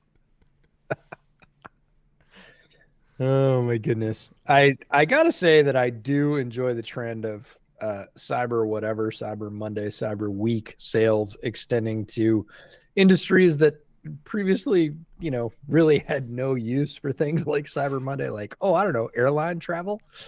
Because I got upgraded seats to Dallas and back for sub $500 today. Which is for the round trip. It's like there's no way they're making money on that ticket. Regardless, I get to sit in their mid-premium seats going down to the Shrine Bowl. I'm psyched. Yeah. I wonder why that's why our Ireland tickets were cheaper. Maybe Delta was doing the same thing. Ireland tickets you can find strangely, from here, when we flew to Ireland, so we did fly from Seattle, and you fly over the pole. So it's like way shorter than you think. It's like an 8.5-hour flight, whereas it's a 5.5-hour flight. Oh yeah, I guess because you're so far north. That makes sense. Yeah, we literally flew like up and over Greenland. Like, got some great views of ice caps and everything else. And the flights were fairly cheap. And be prepared when you get there. You're going straight to Dublin. We went to Heathrow and then transferred to Dublin. And our transfer flight was on Ryanair. And if you've ever, for those of you that have traveled to Europe and been on Ryanair, they have all these flyers in the back of the seat, and they're like, "Oh, get a flight from like Dublin to Barcelona for like $37." Yeah, Dublin to Edinburgh is $50. Yeah, and you're like, so I would be going to, I don't know, all the European capitals if I lived in Ireland, because the most expensive one. I mean, there were flights to like St. Petersburg for sub $70. And we're just like, all right, this is very different than the U.S. air travel market. So first things first, that ball from Gino to Fant was disgusting. Great ball. Second thing second, DJ Dallas pulling that down and getting 5 yards out of it when he quickly realized that was not going to work. Yeah, don't throw it. It's one of the plays of the game. And getting clothesline, too. Like, hiya. Wow. Did he get him on the... Yeah, he did. He didn't grab him. That's enough. But he did clothesline. Ryanair is the equivalent of taking a cattle car. If their CEO had his say, yes, it would be. He's even proposed having standing room on airplanes. Yep. For, like, puddle jumps. Which doesn't sound legal. I don't think it is. All right. Charbonnet unleashed. Oh, there's space. Oh, yes. There's space. And he broke one tackle. And just to think, we got mad at the Seahawks the day we went to training camp. Beautiful day, by the way. Blue Angels overhead. Eagles flying between trees on the lakeside. Gorgeous, gorgeous day. They threw like 11 screens in practice. And we were like, what is this offense going to be? That's a lot of screens to throw. Maybe it was just the day they were working on screens. Who knows? But they threw a lot of screens that day. And we were like, not sure that many screens. Like, that's why. You got one when you need it, and it works like that. They get it blocked up. Charbonnet breaks a tackle and gets a massive chunk. Cole for guy for $5. Much love to you guys. Much love to you as well. Been a fan for years. Question for you. What are the Broncos' chances against the Texans? I would actually say like pretty decent. Now, yeah, their defense has lived off of turnovers, like on a play per play efficiency standpoint. Easy for you to say. I know, right? Their efficiency is still like not great in terms of, again, play for play.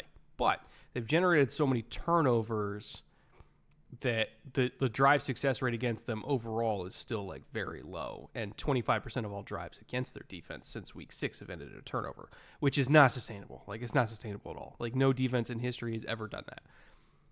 But even if, like, they just get one against Houston, like, their offense has been efficient enough that they can still get it done. Like, they're not going to get 3 turnovers, probably. knock on wood. Just gonna say, and now we know. But it's already like an unprecedented rate of turnover generation. Doing it another week would just like blow my mind. Now I'm not saying that they're a lucky defense. A lot of the turnovers they've created has just been through their young guys, McMillian and Browning and Cooper and all of them, like just playing super well. Josie Jewell's played well since he got back. Simmons played well since he got back from injury.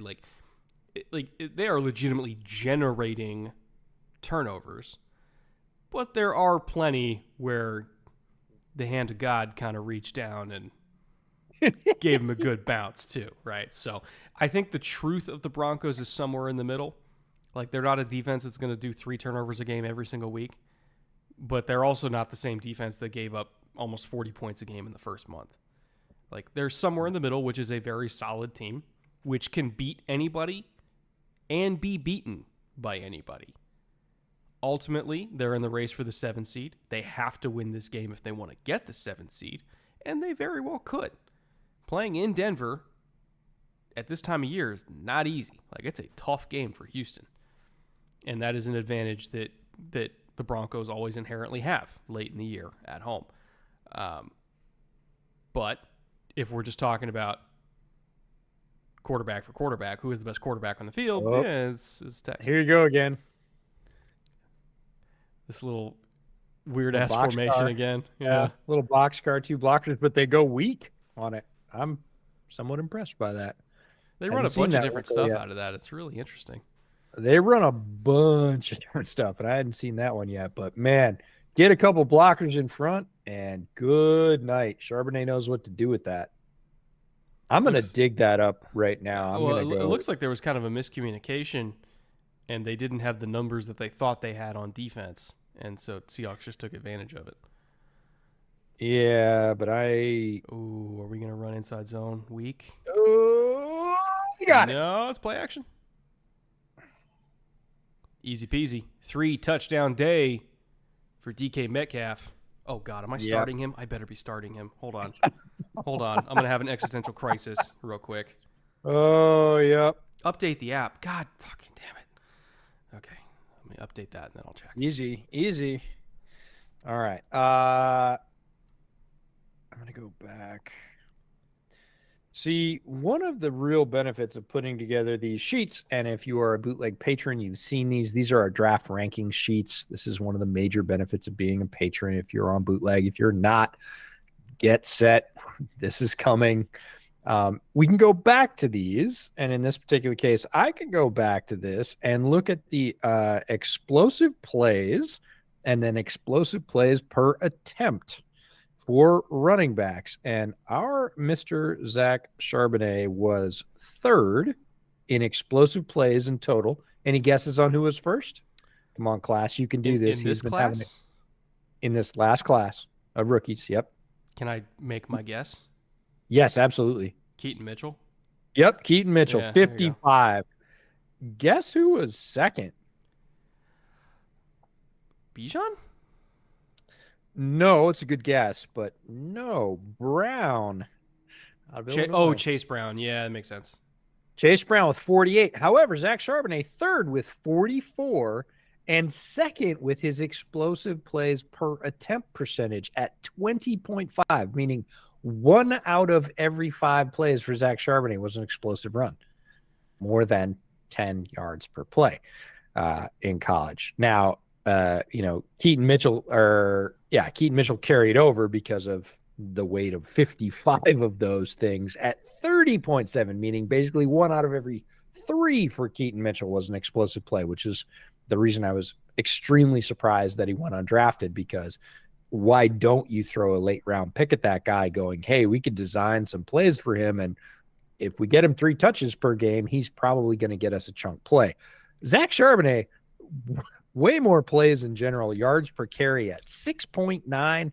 That explosive play percentage being 2nd in this class with guys like Bijan and Gibbs and, Kendre Miller, Bigsby, your guy, Banakanda. Like, Zach Charbonnet was the second in terms of percentage, and it's because he understands plays like that. So one of the real benefits that I tried to sell to Seahawks fans when they were not as happy with that Charbonnet pick as they might have been. But one of the real benefits to bootleg patrons is these draft ranking sheets that we put out that stack all the prospects or all the top prospects against each other. So you can really do kind of an apples and apples comparison on, where they fall in skills that you think are most important. Kirk and Al sound like they're about to cry tears of joy for finally getting a good TNF game. It took 3 months, but yeah, here we are. I got to say, Al's been he's been a little bit less than excited by most football this. I don't this blame season. him. I mean, good God. No. If I was his age, it's like, you're dragging me out of bed for this. Come on now. Been there, done that. It's like, I called the Miracle on Ice, and this is what you're giving me? Have you seen and I call it a stat. It's not a stat. It's a fact of his life that he just doesn't eat vegetables. Yeah, no, he's a steak and yeah, but literally just doesn't eat vegetables, which is the wildest shit ever. Sorry. Where do you stand on that PI? I'm going to give it to him. He's controlling the inside shoulder, from early on, from well before the ball gets there. Yeah, it's borderline. It is borderline, but it is also one of the big things that oh yeah. Oh no. Holy cow. I'm surprised they didn't college. I'm surprised they didn't call in the grasp on that. I know, but that's like that college commercial where everybody's like, Also, you definitely just gave us a little Kool-Aid, man. Oh no! Oh yeah! Oh yeah! Coming through the wall for sure. No, come on, Taylor, you gotta finish that. You're in no danger when you're draped around his waist of getting any kind of weight on the body or helmet to the face. You gotta finish that. Wrap his damn ankles up and get him down. But they're lucky that Tony Carenti's still not on the field out there because he would have blown that dead immediately. Oh, nice tackle right there by Bush. See, that's the kind of tackle I'm talking about. Yeah. Get his ankles, get him on the ground. No, that's the thing about Taylor is he has these flashes, like the first part of that play where you're like, yes, he got to the quarterback, and he didn't finish the play. Did the first thing, right? It's everything else. All right, let's see if Dak can answer. Down 8. If they get this, they're almost certainly going to go for 2.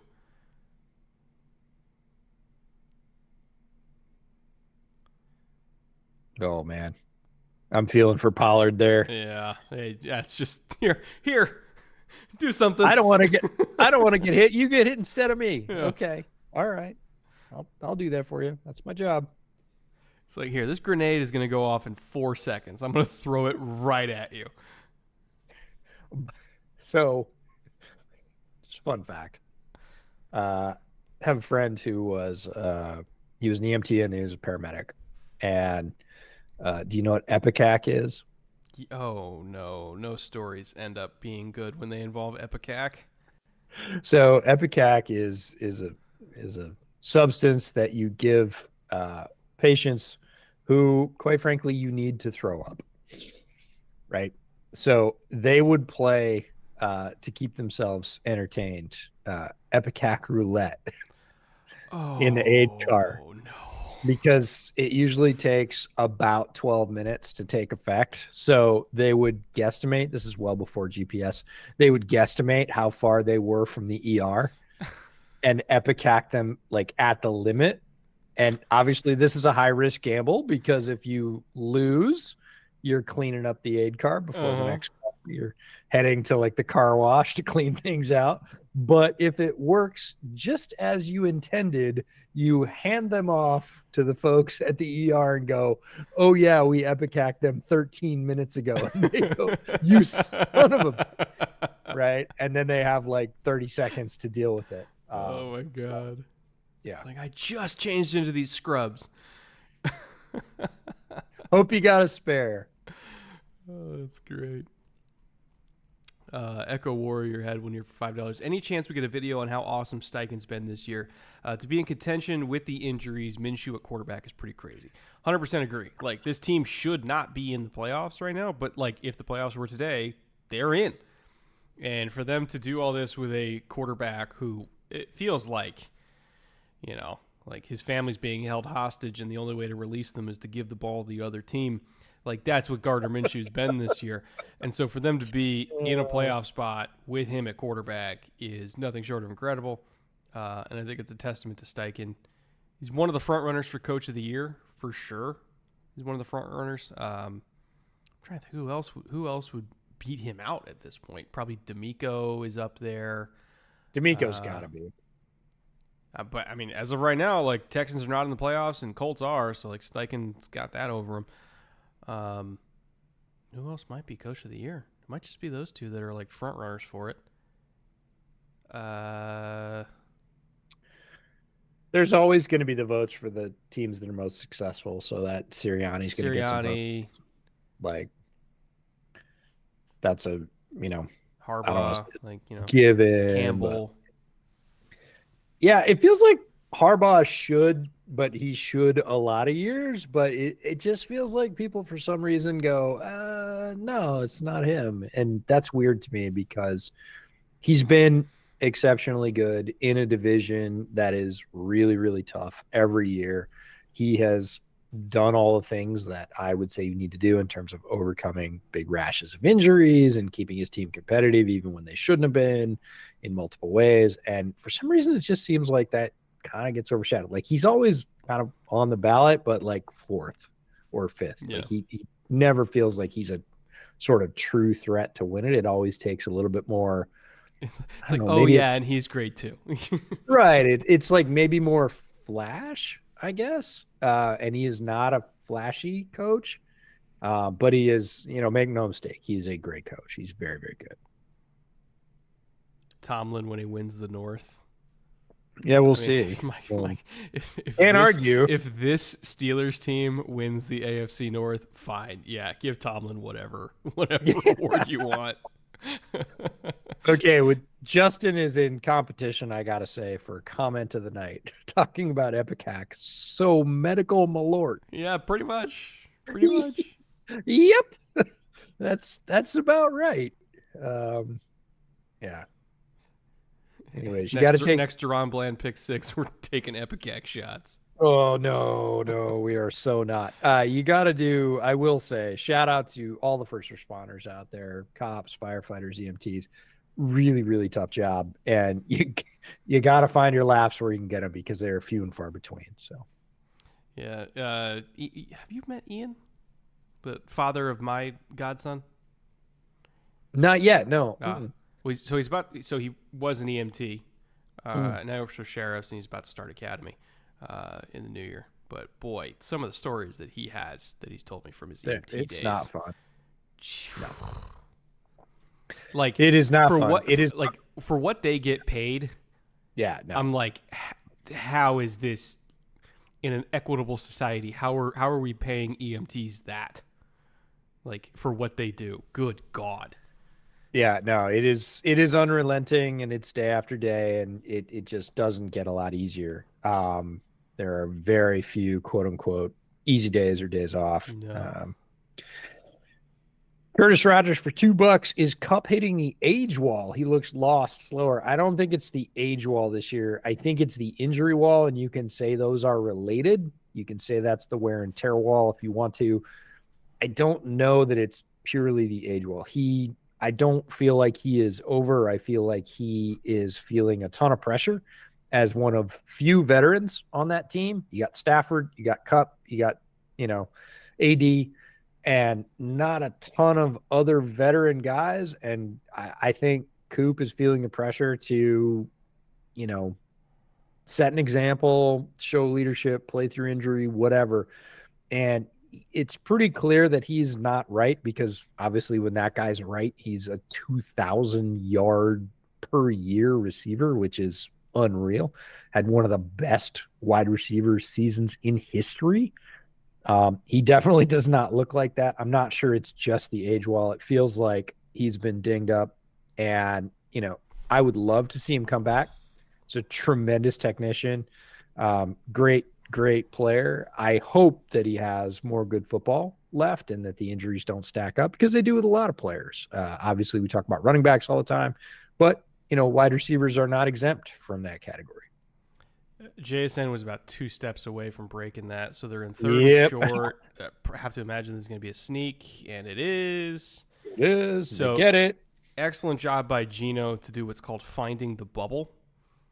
And you kind of saw him take a couple steps to his left and then dive.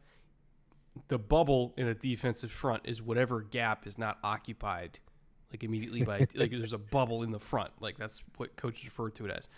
Like find the unoccupied gap. So he's like, all right, outside of my tackle, like they're going to be pinching inside. So I'm just going to step to my left. I'm not going to run into the pile.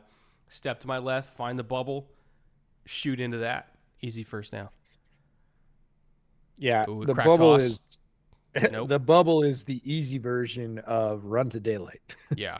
Like wherever there ain't a big ass jersey that's trying to kill you, slide in there on a sneak, get down, get the yardage. It's all you need, live to fight another play, all that. So it is a very difficult thing to do, in an instant because you have to identify that extremely quickly, like at the snap of the ball, no waiting around because it doesn't stay there. It's only there for a second. You have to hit it. Great quarterbacks understand where that is and how to get there.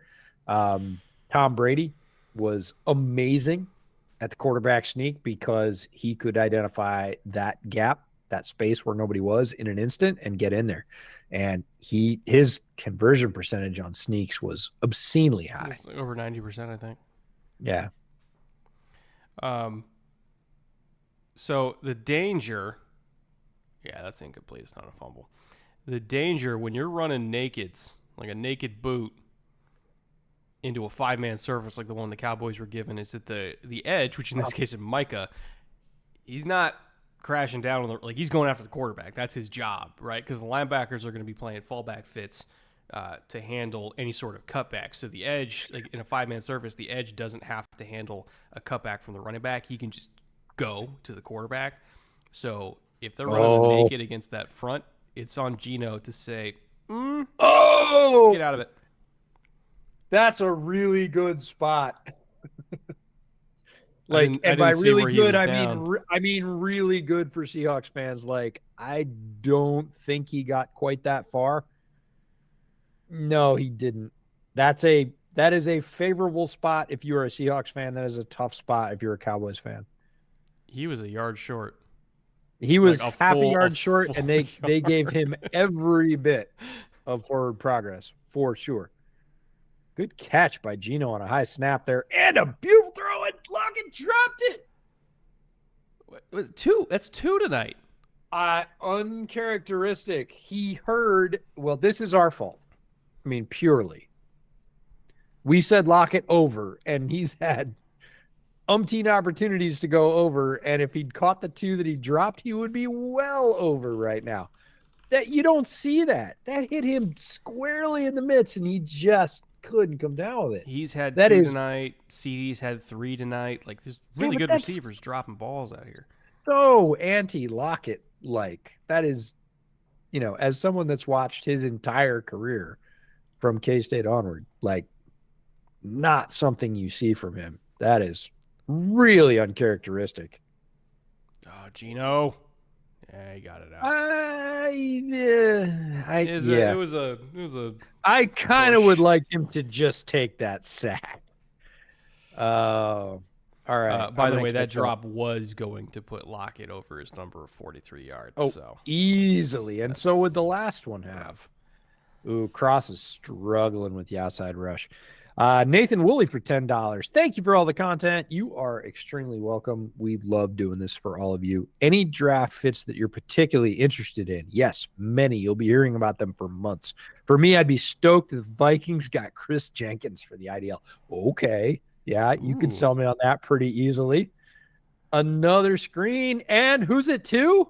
Bobo. Jake It's Bobo. Bobo time. I do believe that is his first catch, though, It right? is. It is. So he needs one more Yeah. in the next 7 minutes and 30 seconds for me to hit my push.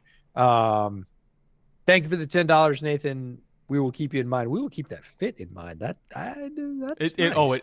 He's so Vikings. I He love is it. so Vikings. Like, that's a perfect fit. Yeah, Richard Summers for $5. Thank you, Richard. Book recommendations to learn more ball. Check out Brett's holiday gift giving guide over on the Film Room. He's got a bunch of them there. And Seahawks come up short on 4th and 1. It's going back at the Cowboys ball, and I'm going to grab something that's on my desk real quick. So it looks like they were trying to hit a split zone, but then were they bouncing that outside on split zone? Hold on. Yeah, it didn't work super well. So I'm going to put in my plug for local businesses, and in this case, used bookstores. Now, used bookstores can be a treasure on many fronts. It does take a little bit more effort. The organization is usually not quite as good as what you're going to find at, regular shelf bookstores, Barnes & Noble, whatever else. That could be some of the mystery. That could be some of the fun. If you like, yard sales or estate sales or treasure hunting, go to your local used bookstore. I went to Washington's largest used bookstore that is in Tacoma last weekend, kind of on a whim. I go every 6 months or so to see if there's any like rare football books that they kind of don't know what they have and they've ended up in their football section. I didn't find any of those, but I did find this, which is super fun. So this is the NFL AFL Illustrated Digest official 1969 edition. Yeah, this is $5. It's pre-merger. This is $5.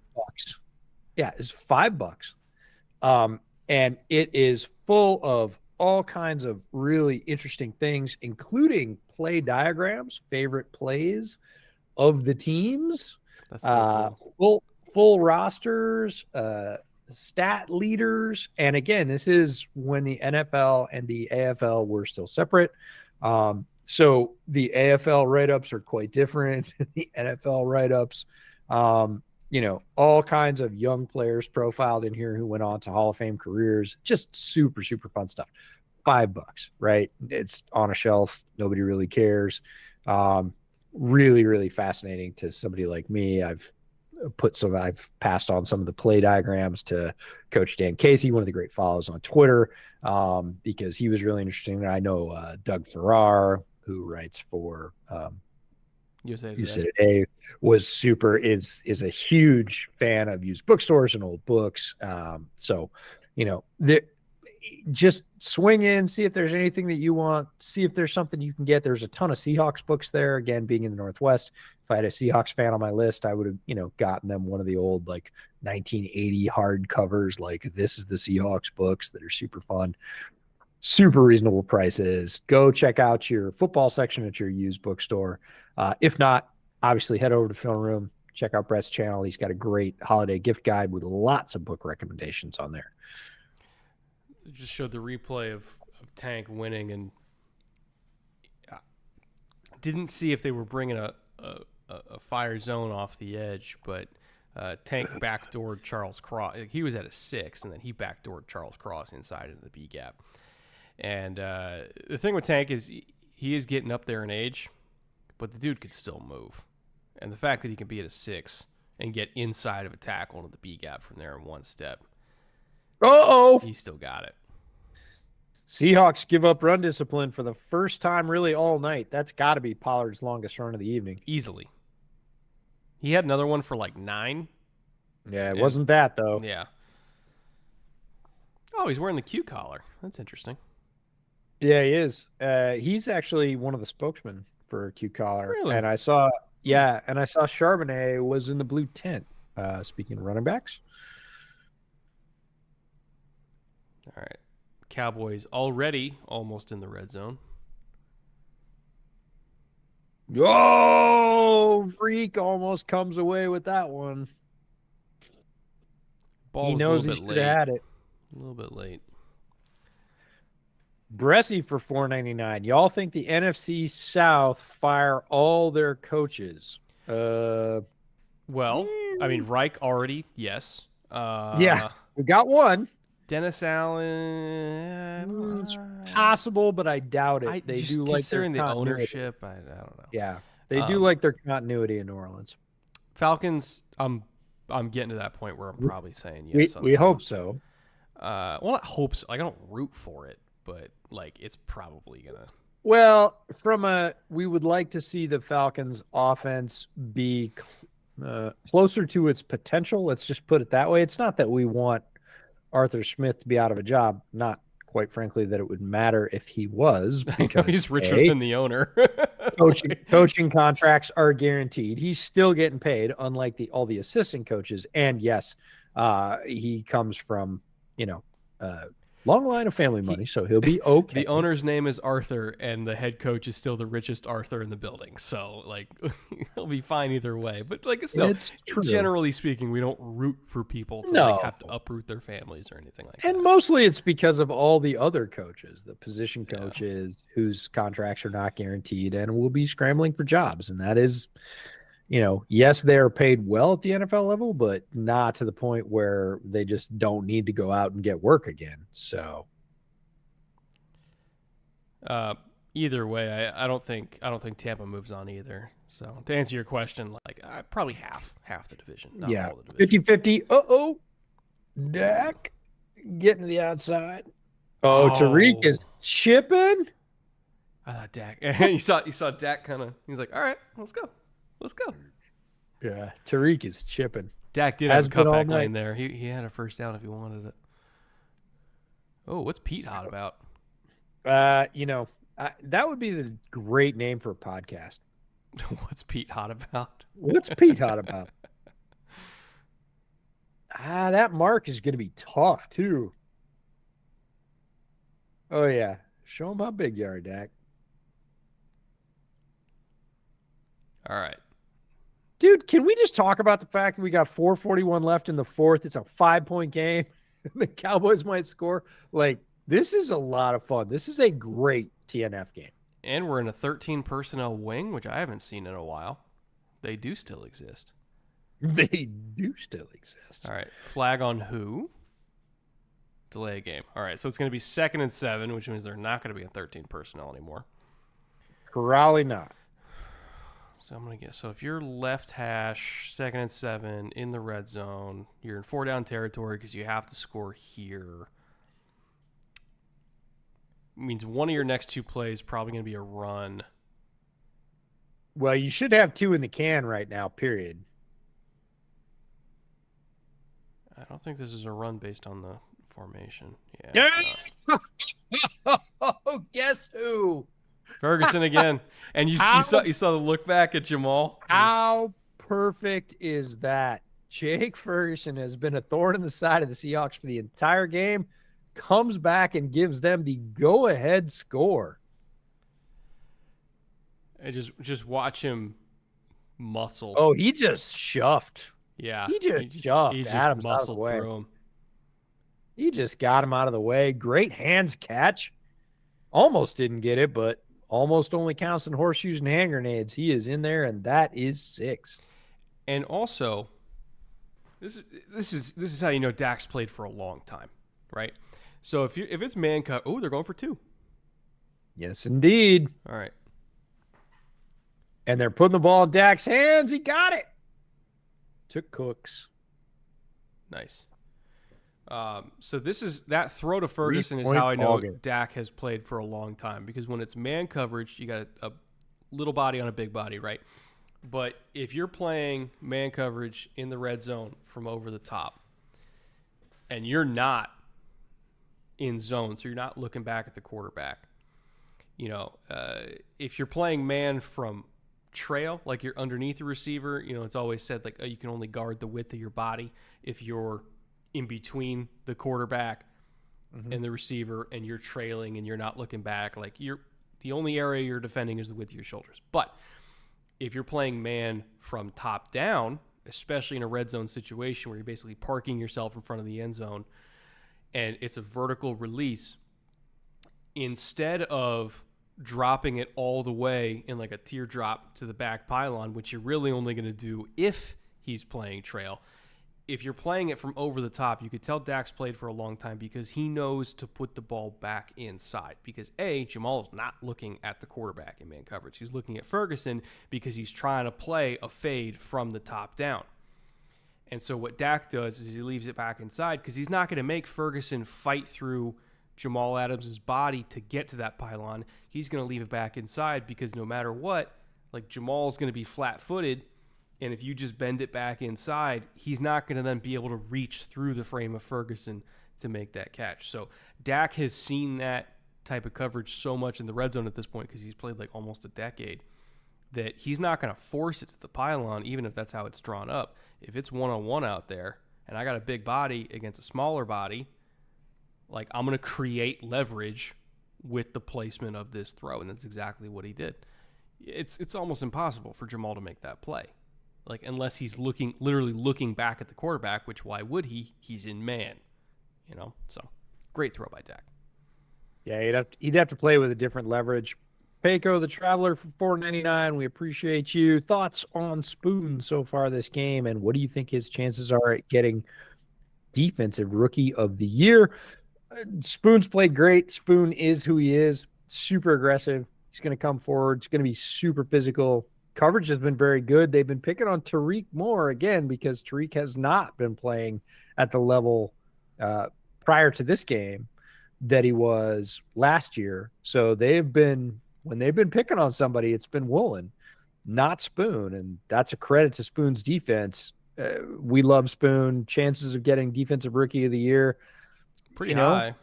He's got a shot. He's in the top 2. And, it really is going to come down to how the teams do down the stretch and how he does. And again, these are big games. These are primetime games, Thursday night games. Everybody's watching. Seahawks just got flexed to a Monday night game. I missed that. Yep. If Spoon gets a pick 6 in a Monday night game, like that goes a long way with voters. Seahawks flexed? Hold on. Let me see. Yeah. Was that first today? time Yes, it was today. It's Eagles Seahawks. Yeah. First time I believe the Seahawks have ever been flexed to a Monday night game. And it's a good one. It is. It's going to be a lot of fun. Yeah, that makes sense. Oh, look at that. Gino coming right back to JSN. Again, these Seahawks in the last month would have been like, oh, Dallas scored. We're in trouble. Just like they were earlier in the game, like, oh, we scored, but we got a flag. Oh, we scored again, but we got another flag. Like teams, that does kill momentum. Like that staggers teams that are not feeling really confident. This Hawks team looks extremely confident. For those wondering, the game that Philly-Seattle replaced in Week 15 on Monday Night Football is Pats-Chiefs. So they are doing you a favor. Yeah. Getting rid of the lopsided and going to a, let's just say, relevant NFC battle. Yeah. Potential playoff preview. Especially if Seattle can get off the schneid and win this one and get up to 7-5. It's not that it guarantees them a playoff spot, but it sure helps. Sure helps. And it would almost guarantee Philly gets the 1 seed. All right, a little bit of pistol action with a wing. Okay. And we're throwing out of it. Oh, God. Charles Cross is getting murdered tonight. They got to help him. He needs some help tonight. Just want to call out quick shot in chat. Humade, hey, Brett and EJ, love the pod. For a guy that got into football in 2019, you guys keep teaching me more about the game each time. Love from the Middle East. Keep up the great work. Humade. Love the fact that you're here. Love the fact you're riding along with us. Love the fact that we're able to help teach. Again, that's my former job. You were saying something earlier, Brett, that I was, again, the parallels between that job and the communication that we get to do here. It's about how you can clearly communicate. And you were talking about making thumbnails and how you need to get people's attention. And how quickly you need to get attention, and then what the next thing you need to say is. And that's something I used to drill into my trainers is, if you do not explain to people in the first 90 seconds why they are there, like what they are supposed to learn this day and what they'll get out of it, them, the participants in the seats, not their bosses or the people that are looking at the training data or whatever else, like you lose them. And it is extremely hard to get them back. Yep, almost. I don't think it would have gone for 6, but almost. That's probably ball game right there. Oh, that's brutal. Yeah, that was That a is rugged brutal. miscommunication. That is purely miscommunication. Gino thought that route was going somewhere it wasn't. He throws it really early, but he just too much sauce on that one. Well, it kind of so JSN took it flat, and it looks like he thought he was going to take it down the field. Yeah. Yep. Also, Bland was all over that shit. Like, yeah, that's also not the corner I'm going after on 4th and 4. Yeah, like we have to have a better idea than going after Jerron Bland on 4th and 4 to win the game. Oh man.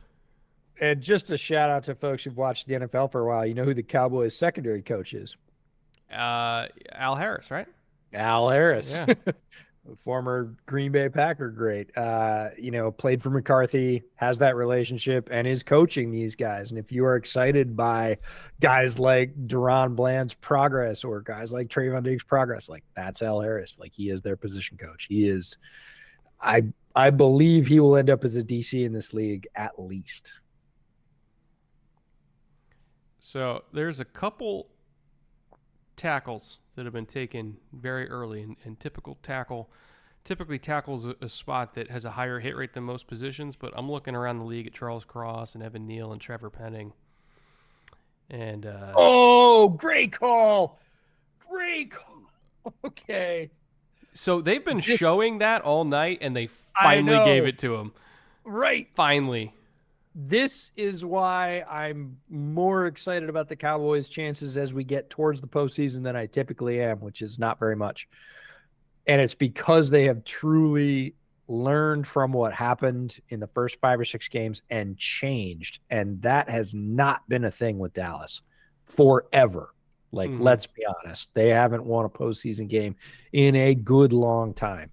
And it's because they just run what they brung. They just keep saying, oh, if we execute better, we'll do it. And they don't change. They don't adapt. They don't go, hey, we didn't win here. What do we need to do to win here the next time? And this year they have changed. They have added more motion. They are setting plays like that last play up. That's why I'm so excited about that play. Brett's exactly correct. They've showed that 3-4 times tonight. Easy. Never given it to them. Now, they need a nice little chunk to get themselves a first down, to go burn some Seattle timeouts, to really push it, and they give it to him, and it's wide ass open. Love it. Love it, love it, love it. I've been a McCarthy detractor for a very long time, and for good reason. And I still think his game management has been there's been some rough spots this year. Not as many, but there have been some rough spots this year. But in terms of the offense and the adjustments and being humble enough to change and to accept new trends. That's the one. There hasn't been humility in the past. There hasn't been, like McCarthy has not been humble enough to actually change with league trends until this year. And I think he saw things kind of slipping away a little bit early on, where their red zone offense was terrible. Like they were good in between the 20s, but like it just wasn't. He certainly heard the hollers about, hey, you lost Kellen, and guess what? You suck. But they were very much a defense-oriented team early on in the year, and then when they got blown out by the 49ers, when they were in a game where the defense wasn't just feasting and they needed the offense to come through and they couldn't. Yeah, they got nothing. That's when the switch flipped. The 49ers game changed everything for this team in a good way. And I'll tell you what, if 49ers and Dallas played again right now, I don't think Dallas gets blown out again. Like, I really don't. I mean, shit, they gave Philly all they could handle. Now, there were a lot of mistakes in that game, in terms of just communication and discipline and everything like that. But like it still feel like this Cowboys team right now feels so much better than where they were in September. And that September team blew out the Giants 40-0. Like, and they still feel better right now than they were. So, yeah, I don't know. It's just a different group this year in a good way. It is. And again, I feel more hopeful. Chad is reminding me, hey, yeah, they won a playoff game last year. They absolutely did. Did you believe last year that they were going to go on a roll through the NFC playoffs? I didn't think they were going to beat the Niners. I didn't think they were going to beat the Eagles last year. I thought they were going to be a division round team. Right. And that's what they were. And so, yeah, I misspoke. Not meaning they haven't won one, meaning they haven't been a threat in the playoffs for a quarter century at this point, like a long freaking time. This team feels more threatening because they've found humility. They have adapted. They have modernized their offense. They're using their players and putting their players than they have in some time. And for whatever reason, we can talk about humility or whatever else, or just not admitting that they weren't doing it previously. That was the thing that was keeping the Cowboys down and has kept the Cowboys down. It's not that they're not a talented team, not that they're not a talented roster. They have some of the most talented players in the entire league at wide receiver, at quarterback, at pass rusher, at corner. Like, these are high importance, high impact spots. They're not short on Joes, right? They got the Jimmies and Joes, but they have not leveraged that to an extent that you really felt like they were a threat for a long time. And this year, they're starting to feel pretty darn threatening. Yeah, like I think their second game against Philly could go very differently. Very differently. And I think Cowboys know that too. I think they know that, like, they didn't get pushed around in that game. Like, they know that they very easily could have won it. And I think they're keeping that in mind. Yeah.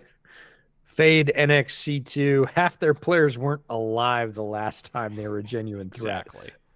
True story. Like, true story. One of my bartenders at one of the bars I go to for lunch, probably once every couple of weeks, is a hardcore Cowboys fan.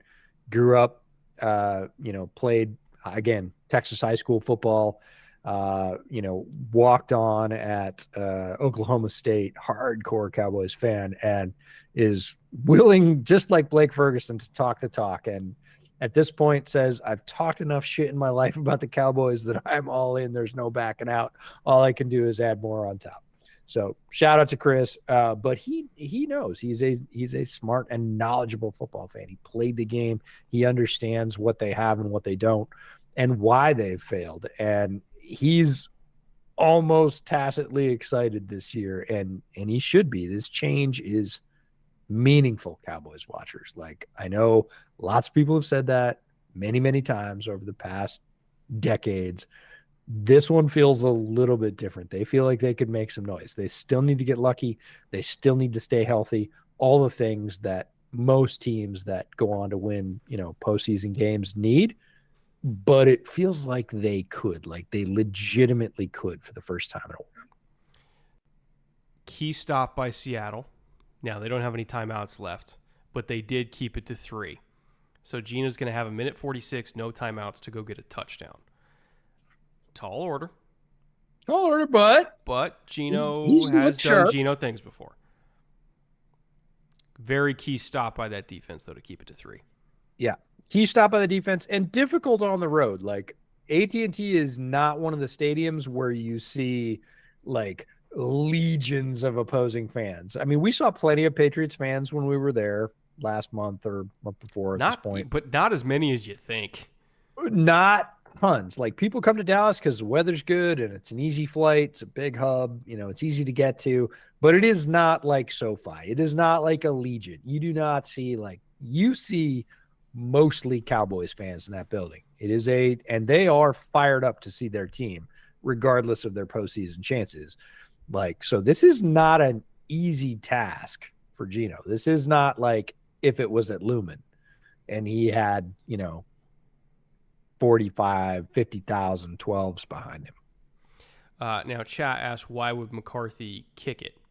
So it's one thing if it's like 4th and 1 and you got to get a yard to win the game. If it's 4th and 3, there's a lot of different things that can go wrong on a 4th and 3, right?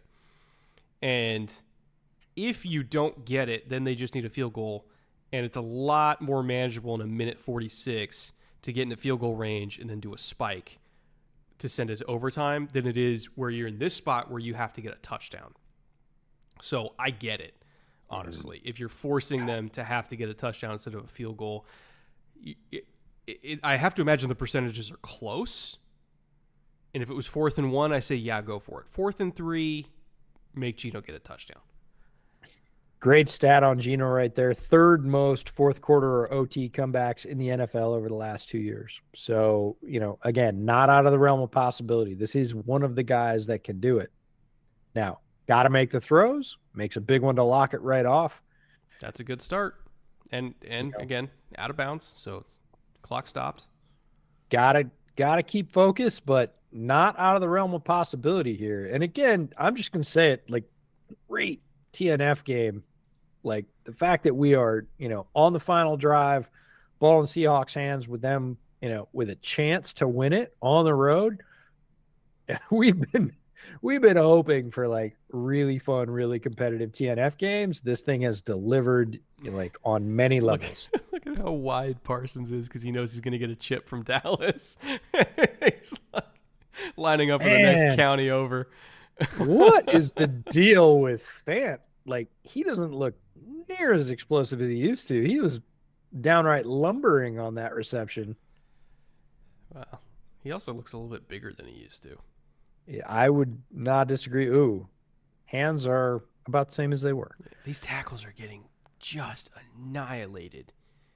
Cross especially has gotten just ragdolled to the outside most of the night.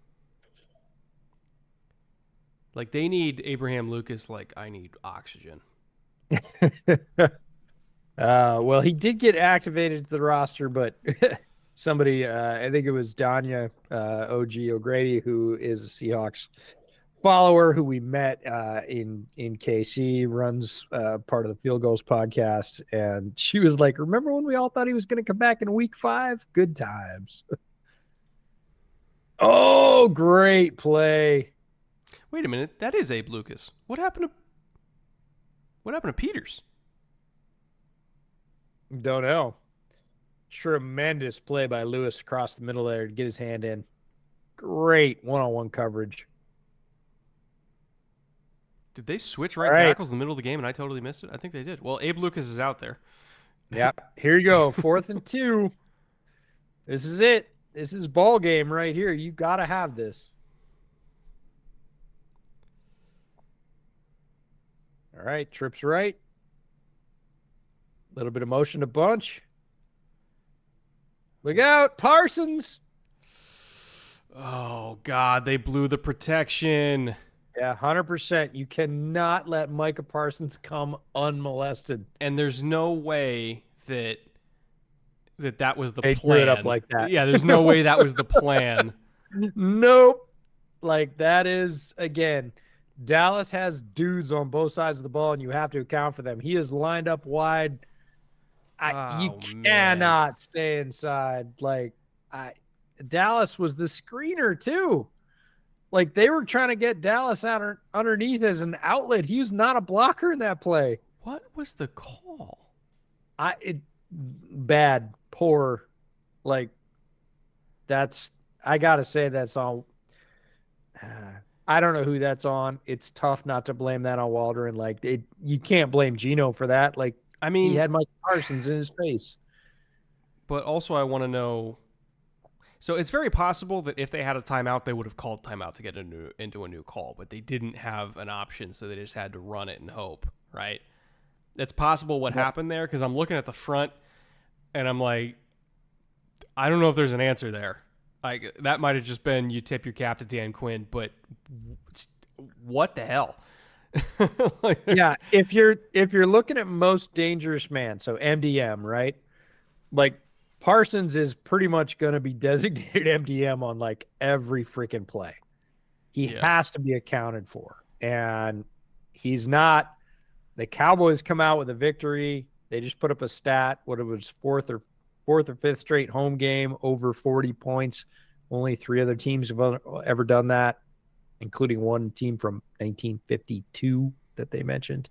Um, this is a big win for the Cowboys against a Seahawks team that surged tonight, played better football than it has for the past month. And there's no such thing as almost or Pyrrhic victories in the NFL, but you got to be excited about Geno's progress if you're a Seahawks fan, because Geno has been stuck in neutral for the last month.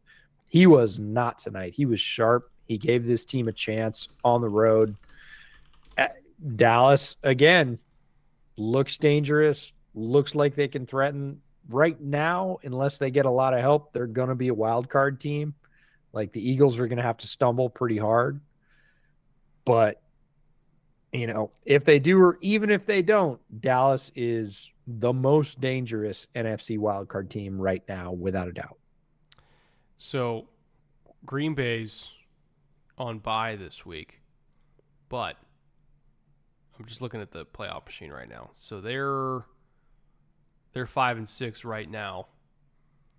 If Green Bay wins next week and Seattle doesn't win against San Francisco, I'm trying to find where is Green Bay. So Green Bay's playing the Giants. Oh, Green Bay's man. Look playing at the the Giants. Bay. Seattle's playing San Francisco.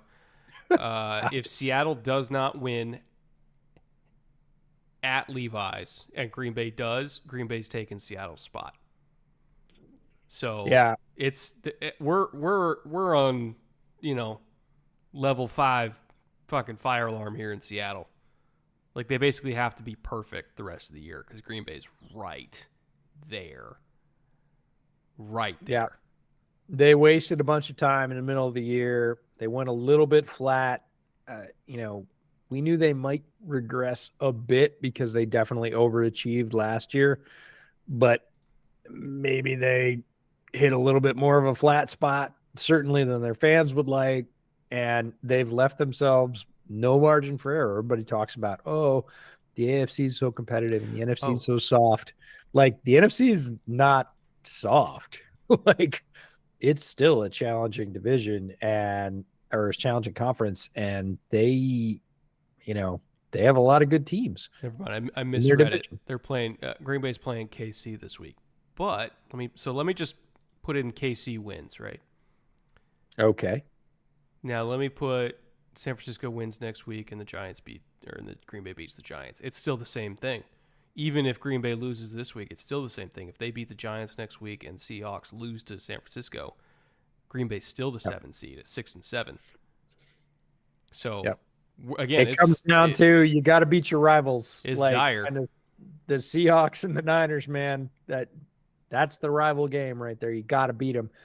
It doesn't look great right now because the Niners are on their game and fairly healthy. I will say it's a better game, certainly with the Seahawks playing closer to potential. But like the NFL is no different. You got to beat good teams. Like that's the end argument. If you can't beat good teams, you're not going anywhere. Their next two games, like I said, are San Francisco, and then it's Philly. And then it's Titans, Steelers. This is for Seahawks. Then they finish up with the Cardinals. So if they get through this stretch, they will have earned that playoff spot. But it's going to be hard. And then the Rams, I think the Rams are like right there too, right? So Rams are at 5-6, so they're also breathing down their neck. They're only a game back. Rams play. Who do the Rams play this week? Do the Rams play this week? Rams play the Browns. That's a winnable game, obviously. And then they got the Ravens. It's tough. And then after that, they got the Commanders, the Saints, the Giants. Could win. And then they finish up with the Niners. I'll tell you what, I thought the Rams were dead. No, I'm not so not sure they are. not quite yet. Not so fast, my friend. The old Lee Corso, right? Now, they might sneak in as a 7 and then get obliterated in the first round, but they might sneak in. They could take that spot. And the bottom line is you gotta keep playing them, and you gotta win. You certainly have to win all the winnable games, and all of those teams probably have to win at least one of the I'm not so sure they can win that games. And it is possible in the NFL. Like, it is any given Sunday. We've seen it every week of the season this year that some team has gone, oh, well, we didn't think they'd win that game, but sure enough, they showed up. So any team that falters down the stretch in that, pretty tight NFC playoff race is going to get bumped. You said it with the Seahawks. They don't have any room for error. They made an error on that final play. It's going to cost them. Again, I think Dallas earned the win. I don't think it was fluky in any way. Two good teams met. Dallas came out with a win. I think they were the better team tonight. Not by much, but that's always how it is in the NFL. Yeah. Well, we thank all of you for being here with us tonight, and we thank Underdog for sponsoring us once again. We thank everybody who super chatted and interacted. Sorry if we missed any of your super chats. Obviously, I think we might have got all of them, but apologize if we happen to miss it. Once again, thank you all for being here. We'll be back next week for TNF. Hopefully, it's remotely as good of a game. Yeah. This was a great one. It will be. Again, we don't have a Monday show because I'm going to Colorado. I'm actually flying out in like 12 hours. So I'm going to go pack for that. And then we have our TNF stream next week and our Friday show next week. But thank you all once again.